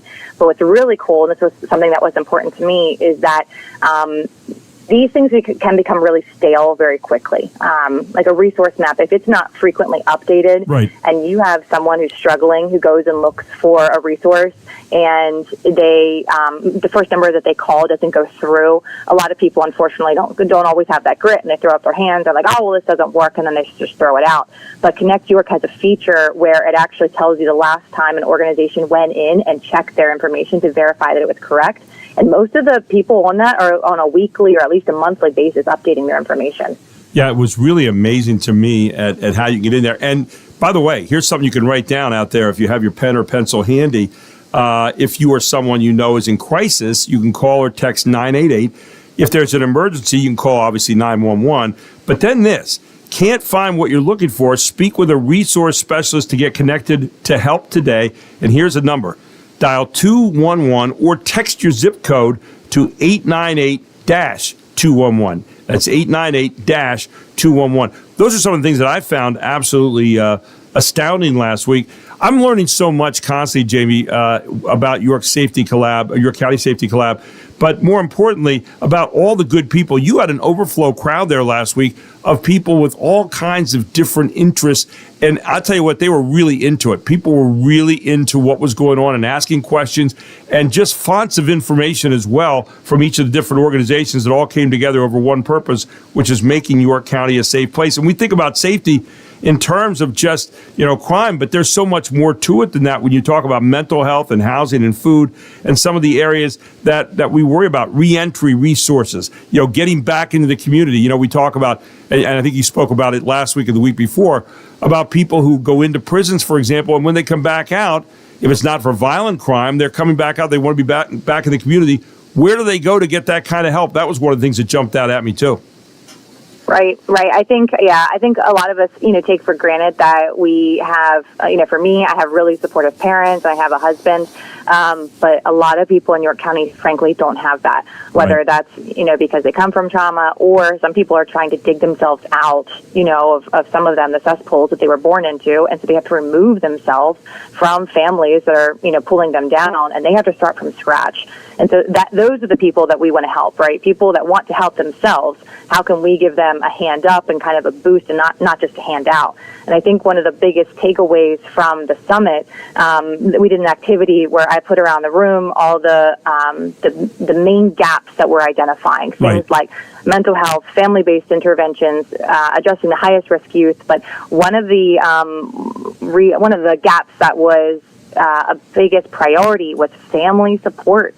Is how can we better support families, specifically when it comes to wellness and therapies for our parents to go and learn just how to be, better parents.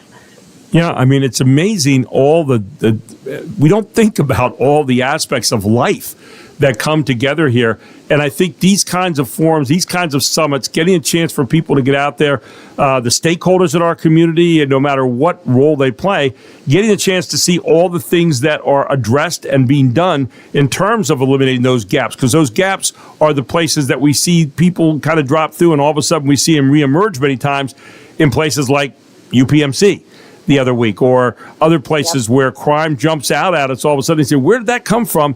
And yet those gaps, trying to narrow those holes time and time again, is making the community a better place in the long run. Final thoughts this morning, Jamie.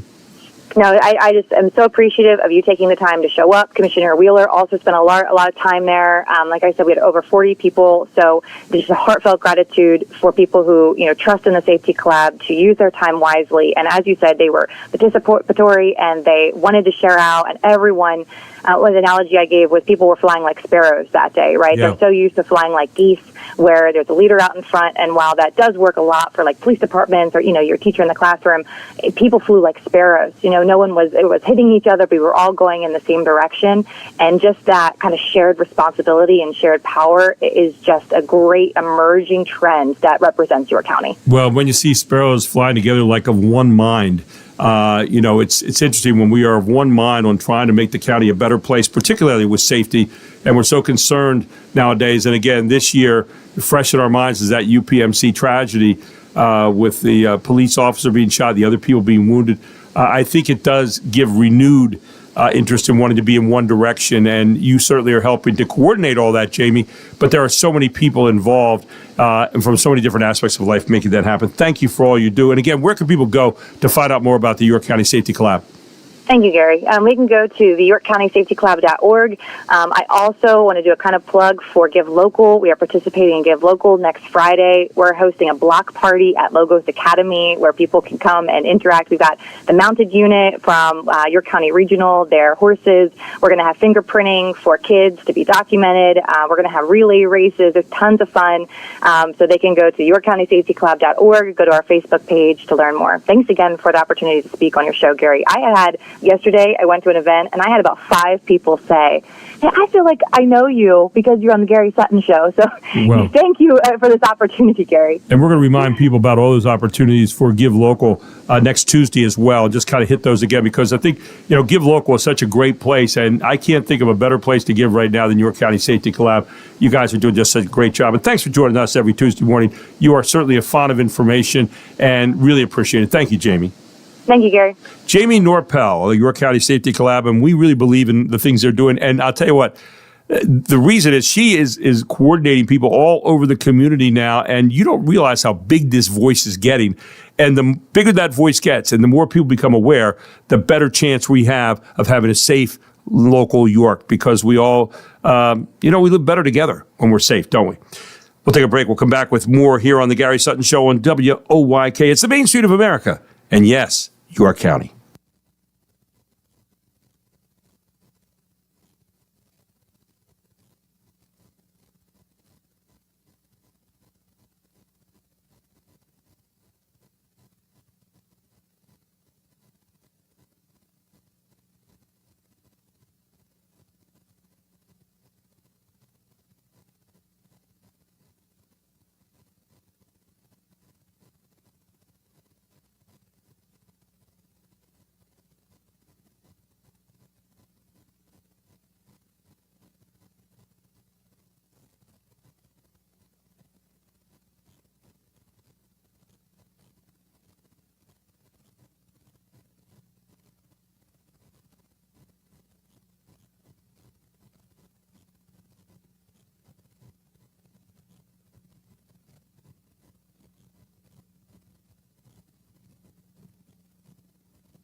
That boogie down, down the home ground. The boogie down, down the home ground. The boogie down, down the home ground. The boogie down, down. Let's groove tonight.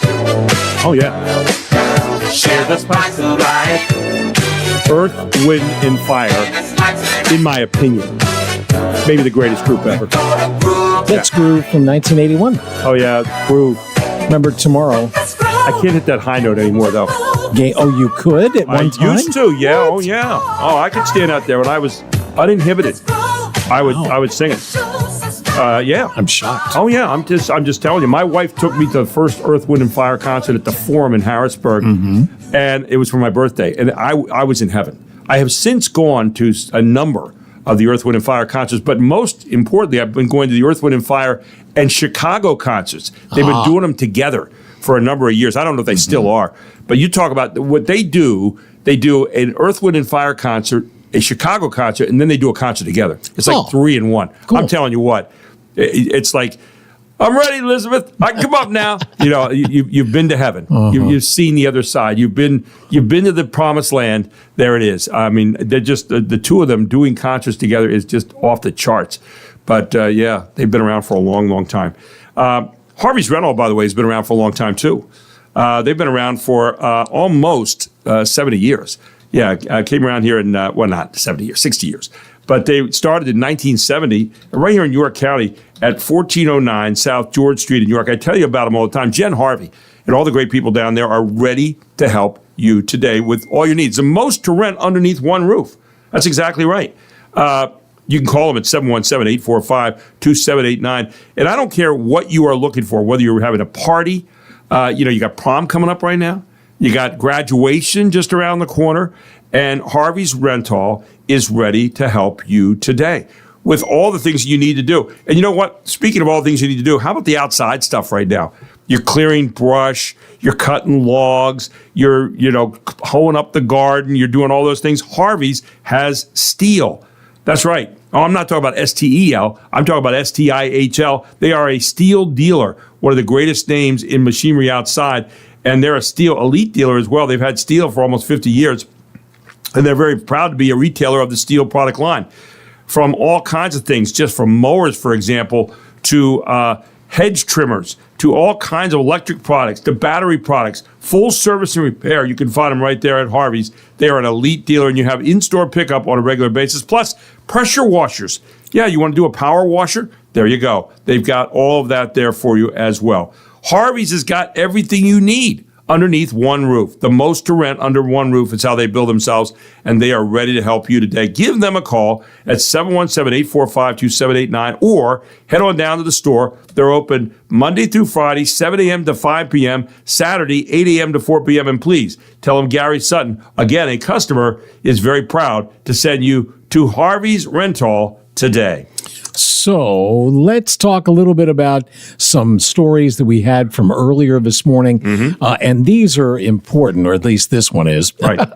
The Real ID deadline, after years and years of postponements, is coming up shortly. I'm sure we're going to have more updates, but here's the latest one. The Real ID is a state-issued driver's license with a black or gold star in the top right corner, which means it meets the security standards required by the Real ID Act, passed in 2005 after the 9/11 Commission warned it was too easy for bad actors to get a driver's license.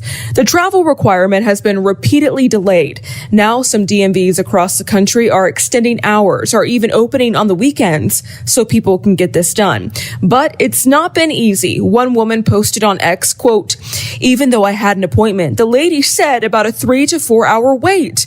CB Cotton, Fox News. Yeah, I don't know if it's going to be a 3 to 4 hour wait, but you are going to need certain documents. So depending on your background, you're going to need, your birth certificate. You're going to need, if you were divorced, a divorce decree. Right.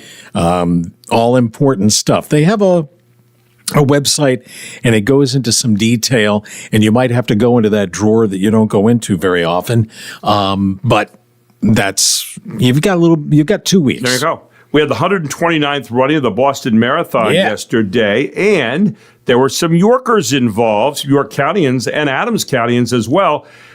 In addition to running through an historic part of the country, runners can't just sign up for the race and pay an entry fee. They have to actually qualify, and nearly 24 runners from Adams and York counties finished Monday's iconic race. 24. That speaks well for our area. It does. Hanover's Matthew Martino had the fastest time among the locals, finishing in 2 hours and 30 minutes. And you say, well, how does that stack up to the winner?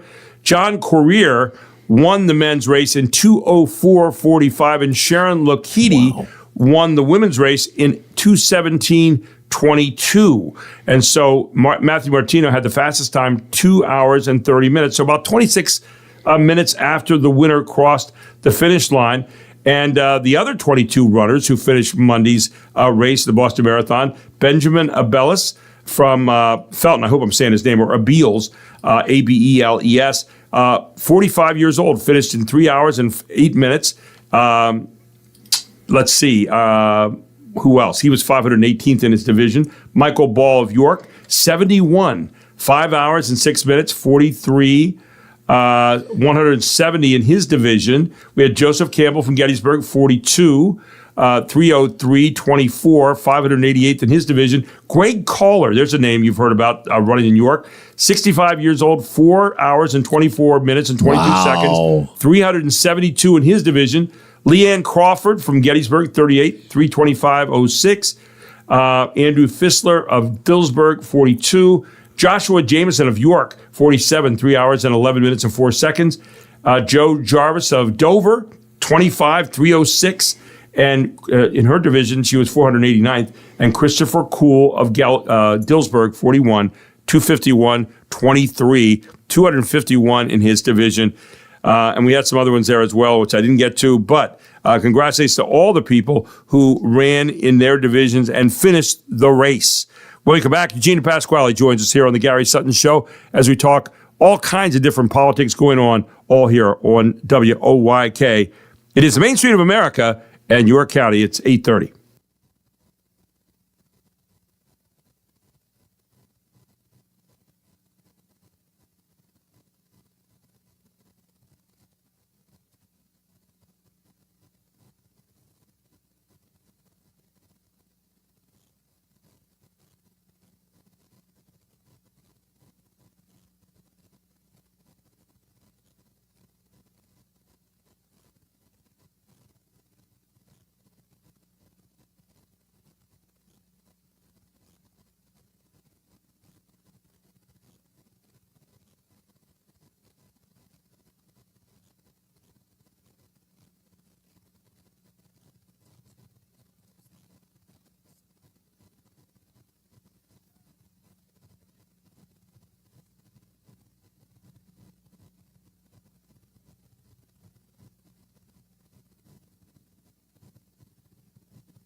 Hall & Oates coming back here.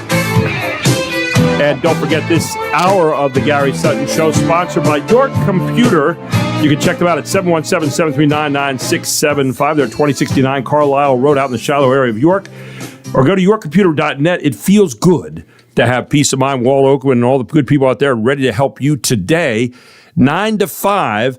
Just give them a call at 717-739-9675. Gary Sutton with you here on a Tuesday morning on the Gary Sutton Show on WOYK. And I just put up on my Facebook page at Gary Sutton Show the 22 local runners who finished Monday's Boston Marathon. Congratulations to all for qualifying and finishing the Boston Marathon. Great accomplishment. And I didn't get a chance to read all their names, so I wanted to make sure we gave them credit. And they are up there for you to check out. So go to Gary Sutton Show on Facebook, and you can check in there and see all those runners up there. That was courtesy, by the way, of the York Daily Record today, so I want to give them credit as well. With us this morning, Eugene DePasquale, an avid runner. I don't know if he's ever run in a marathon, though. I know he's running these triathlon things, which are, you know, if anyone ever thought about taking drugs, and never take drugs, you don't need to do that. Just go run in a triathlon, and it's like the same thing, I think. Good morning, Eugene. How you doing? Doing great. Actually, I've run the Pittsburgh Marathon a couple times. Have you? Now, okay, so what do you feel like when you're done running one of those suckers? I mean, they are what, 26, 27 miles, right? So, yeah, 26.2. So, for me, what's happened, and each one of them I do, and sort of now I'm just sort of, I guess you could say, slightly more mentally ready, and that is, the first 20 miles are, and I say easy. I mean, obviously, you got to be in shape and do running. Right. But the first 20 miles are, like, I enjoy it. Mile 21 to 24.5 is like human torture. It is brutal. You know, your body starts to break down unless you're sort of one of these real elite runners. Right. Your body breaks down at about mile marker 20 or 21. It usually happens about mile marker 21 for me. And then from that point till, especially Pittsburgh, and the last 5 or 6 miles is downhill, which you would say, oh, that's great. Not when your legs are tired. Right. It's actually more brutal. And then once I get to about mile marker 25, I'm like, oh, I only have, one more mile on this thing, quit being a crybaby, and I kick it back into gear. Right. But that mile marker 21 to about 24.5, that, especially when it's downhill in Pittsburgh, that's the part that's really tough for me. Now, is that because you're kind of putting the brakes on with your knees and your legs and that kind of thing, and you're going downhill? Yeah, you're more tired. Right. There's more pressure on the body, the legs when you're running downhill. So yeah, if you're just not tired, you can go faster. But it's actually at that point in the race, your body's broken down to the point that actually each step hurts. Wow, that's amazing. Yeah, and I guess, how do you train your mind over your body when you're practicing? I mean, you're doing these triathlon things too, which are just. You have to be a little bit, and no offense meant, but you got to be a little weird to want to run one of these things anyway. Yeah. I've jokingly said, people that do some of these Ironman races and stuff, there should be, at the end of the race, there should be the taking away in the white coat right away. Yeah, really. But look, how you get through it is, if you think about, so I've got a Ironman 70.3, so it's the half, mid-July. Right. If you start going that day saying, I've got 70 miles of this, you're already in trouble. Yeah. What you've got to do is say, I'm going to swim to that buoy. Every 100 meters in the swim is a buoy. Right. And you just keep thinking, I'm going to get to the next buoy. And if you're worried about the bike or the run while you're in that water, you're in trouble. And I don't mean trouble like you're going to get, there's boats and there's, right. Like all that. It would take, but they're out there to protect people and they don't want anyone to get hurt.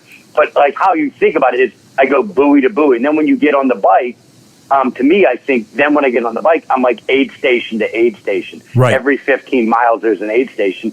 And then when it's on the run, I'm thinking mile to mile. And that's how you have to break it up in chunks. I'm sure even the elite runners do it in some similar fashion that way. So you don't think about the long-term goal. You're thinking about the next goal.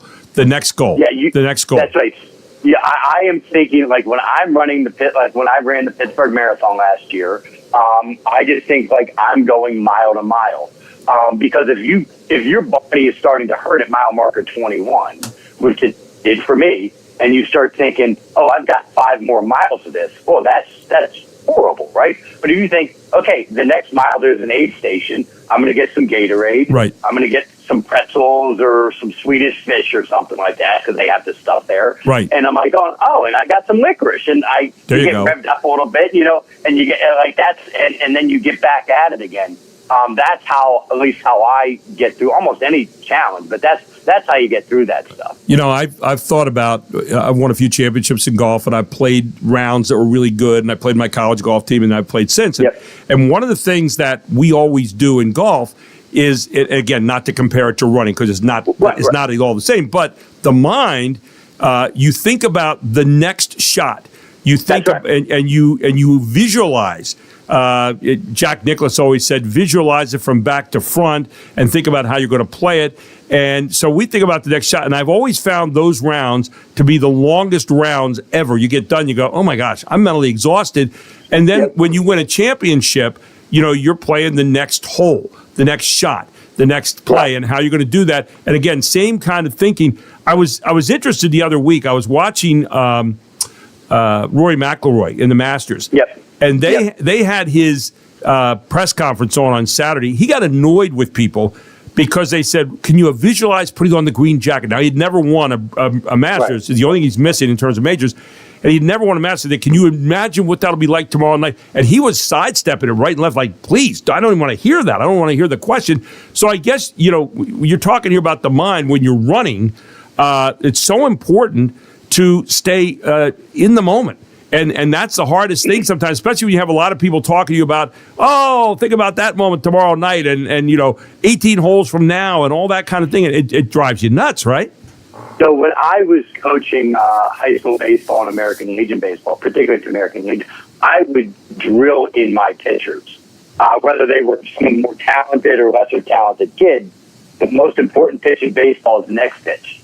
Right. Whether you struck the guy out before, gave up a home run, or anywhere in between, that's done. Nothing you can do about it. You got to get on that next pitch here. And think about Rory McIlroy and where his head had to be to try to win that Masters. Look, after he put that ball in the water, and then to come, you can imagine. Look, I know how good he is. And those guys are obviously, you were a really good golfer, but those guys are at an unbelievable level. Different level. It's just beyond words how good those guys are.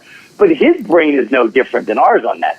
I'm sure every bad emotion was going through that head of his. Oh, yeah. And that putt that he missed on 18, again, I'm not making that putt. Right. Maybe you could. I'm not making that putt.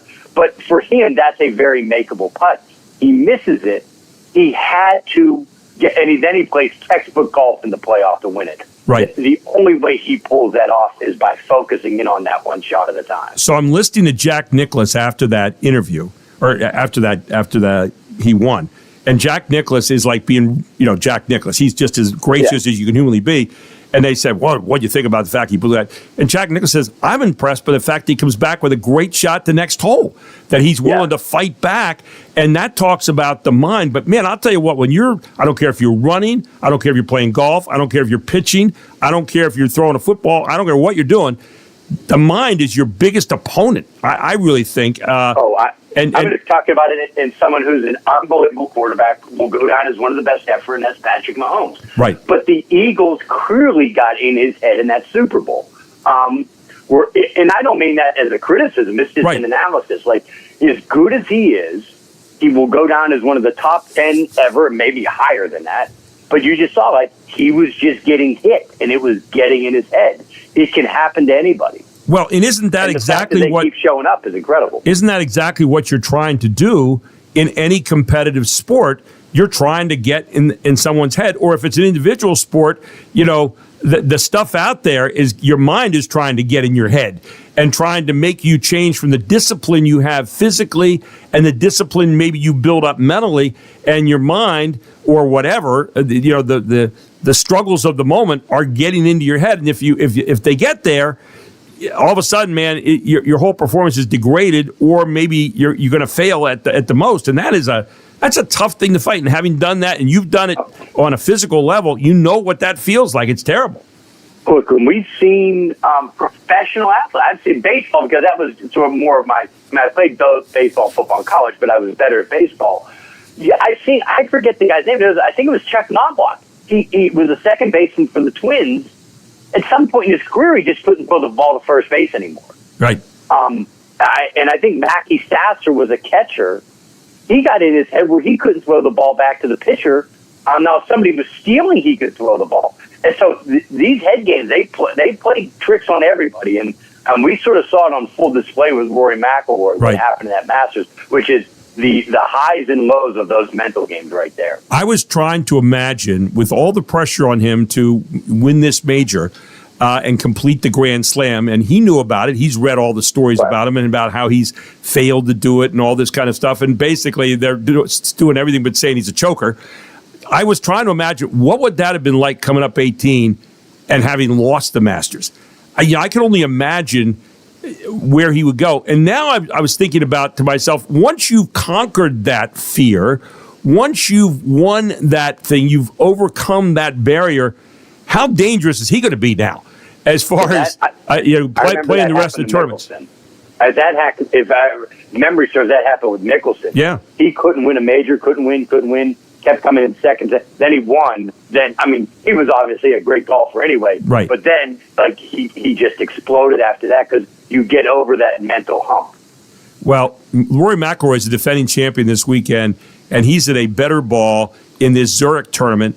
And I'm telling you what, I think it's in New Orleans. I'm almost willing to make not a bet, but I'll make a prediction that he is going to become the guy you don't want to see show up at tournaments anymore because he doesn't have anything holding him back. And I think there again, the mind, once you have beaten the mind at its own game, you have a license to steal, especially in his case where he doesn't have to worry about the money.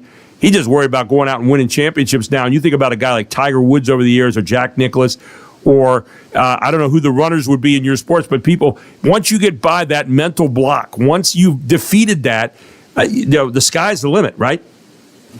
Tiger's a great example of this, particularly in golf, because, look, obviously those guys are incredibly talented. But as you know, in the game of golf, it is you against that ball. Right. It is, and the joke is it doesn't move, but how hard it still is. I always thought that, look, Tiger he may be the most talented ever. I don't know the answer to that. But I'll tell you, in those majors, nobody had more mental fortitude than him. And he never lost a lead on a Sunday. Never. No. That's incredible. Yeah, he was pretty amazing. And even after he got hurt a number of times, he can come back and win a couple majors even after that was off the charts. But, I keep thinking what a stupid sport I'm in with golf. Because we have the ball, why would we want to hit it away from us? Well, it's the only sport where you want to get rid of it, right? There you go. So that's what makes it fun. We didn't get to any politics this morning, but you know what? I really appreciate the chance to talk about the mind today and how it fits into, and maybe people could take that and extrapolate that out to other areas beyond sport, because I think, the mind can be something that can hold us back in our businesses and in our daily life, whatever. Final thoughts. Look, and we've all had them, but the one thing you are in complete control of, it's not what happens to you, it's your response. Yeah. And I've failed at that, and I've succeeded at that, as we all have. But that's the one thing. You can control your own attitude and your own response to stuff. Eugene, great piece this morning. Thank you so much for the conversation. We look forward to talking again next week. And have a great week, my friend. Hey, you got it, Gary. Be well. Talk Take to you care. soon, my friend. You too. Eugene DePasquale here this morning, former Auditor General, on a whole lot of things other than politics. I thought we were going to get into those, but you know what? This was kind of an interesting one.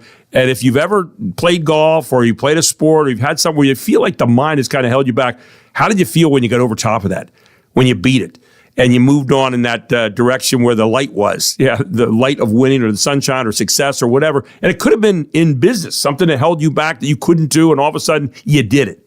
Man, what a great feeling, huh? Sunshine, butterflies, and balloons, all straight ahead. This is the Gary Sutton Show, the Main Street of America on WOYK.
welcome back to the Gary Sutton Show. Our final few moments here, 8:52 on a Tuesday morning. Thank you again to Your Computer for being the sponsor of this hour.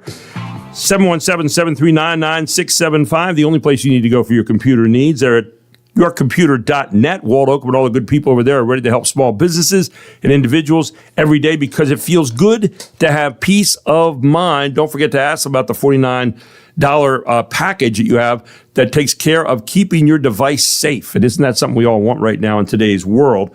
I know I do after the last 3 or 4 weeks where my device was not safe. I had to get Walt to fix it up for me, which he did. Anyway, I want to tell you about 2 stories here locally that also have a national bent on them. And one of them is about a client of ours, Jack Giambalvo Motor Company. Of course, we have Jack Giambalvo Kia and Mitsubishi that we talk about during the course of the week. But, of course, Giambalvo Motors, a family-owned York County automotive franchise, was in the news recently. They announced in a news release that they remain committed to transparent pricing amid the administration's new tariffs on imported vehicles and auto parts. Yeah, it's affected us locally now. The tariffs are expected to be announced on May 3rd on auto parts. And the announced tariffs, which are expected to impact select imported models and parts, may lead to price fluctuations industry-wide. But John Giambalvo, who's the president and CEO of Giambalvo Family of Dealerships, said he is taking proactive steps to minimize disruption by expanding inventory of tariff-unaffected models, special incentives on in-stock vehicles, and flexible financing options, and a commitment to upfront transparent pricing. And he says tariffs may affect the automotive landscape in the coming months, but our top priority is ensuring our customers continue to receive the best possible experience. And he said, we've had communications with our manufacturers and suppliers, and we're confident we continue to offer competitive pricing and a wide selection. Affordability has been and will continue to be a top priority for our customers. That was John Giambalvo for Jack Giambalvo Family of Dealerships. And, of course, my car from York, Giambalvo Mitsubishi. Also, we read this story this morning, Ernie Hefner over at Hefner Funeral Chapel is warning that Trump tariffs will increase the price of death. Whoever thought that, Mark? Much has been made of the increased prices on consumer goods, but we don't think about it affecting funeral homes. Yeah, everything from baby strollers to laptops and contributing to an increase in the cost of living. Now, how about an increase in the cost of dying?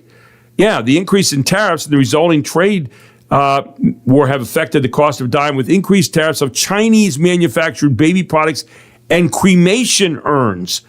The cost will extend from the cradle to the grave, literally. The Hefner Funeral Chapels and Crematory in York County have reported that the levies on Chinese cremation urns has more than doubled the cost of the vessels to contain the ashes of loved ones. A cremation urn is a small percentage of our business, said Ernie Hefner, president of the family-owned business. But to our family, or to our customers, it's a large expense. One of the funeral home suppliers, St. Paul, Minnesota-based Terry Bear Urns and Memorials, has increased its prices to account for the higher tariffs on urns imported from China that range from 145 to 170%, Mark. Wow. Well, that'll kill you. Yeah, that will. And, they say, for instance, the company reported levies on urns made of MDF or wood will be 170%, resulting in 119% surcharge to its customers. Surcharges on urns made from other materials would be 106.8% or 101.5%. So, it's costing. I have a question for you. Yeah. How many states have an official state pie? Boy, I don't know. Does Pennsylvania? Would you think they would? I would. I would think it would be apple. I would think maybe shoe fly. Okay, maybe. Oh, there's a good one. Yeah, but no. No, not the case. No, we don't have an apple. We don't have a pie. No. Florida has key lime. Okay. Illinois took pumpkin.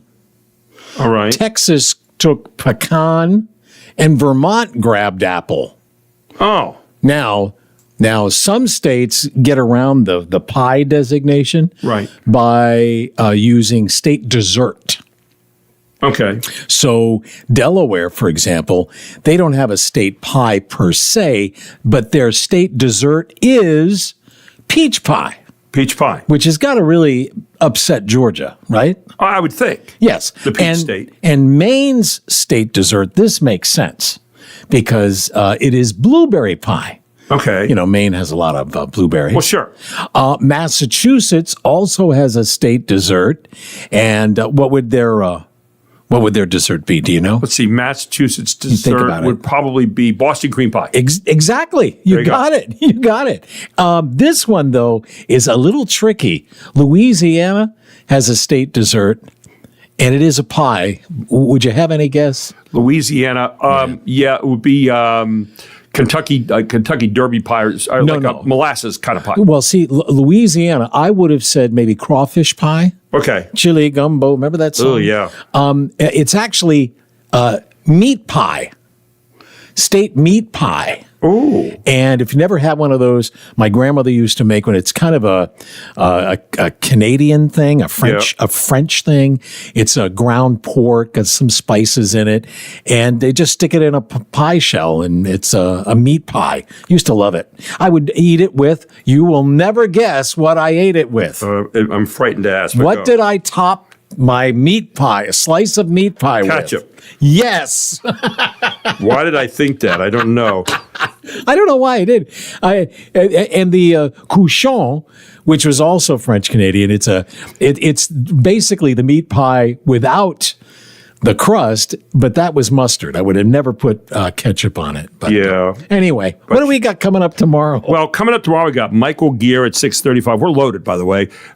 We've on Pennsylvania Family Institute have all kinds of things regarding the family, and maybe a little bit about the Pope's death. Jeffrey Coleman tomorrow, co-host of Morning Light, on the things that are happening in the Trump administration. We'll have Julie Wheeler in here at 8:35 tomorrow. Ryan Fox at 8:05 to talk a little bit about the financial news and what we can expect. Steve Shetter about exterminating the pests that coming up in the spring. And Tim Barker, the District Attorney of York County, all here tomorrow on the Gary Sutton Show. Have a great day, everyone. Be safe out there. It is 9 o'clock.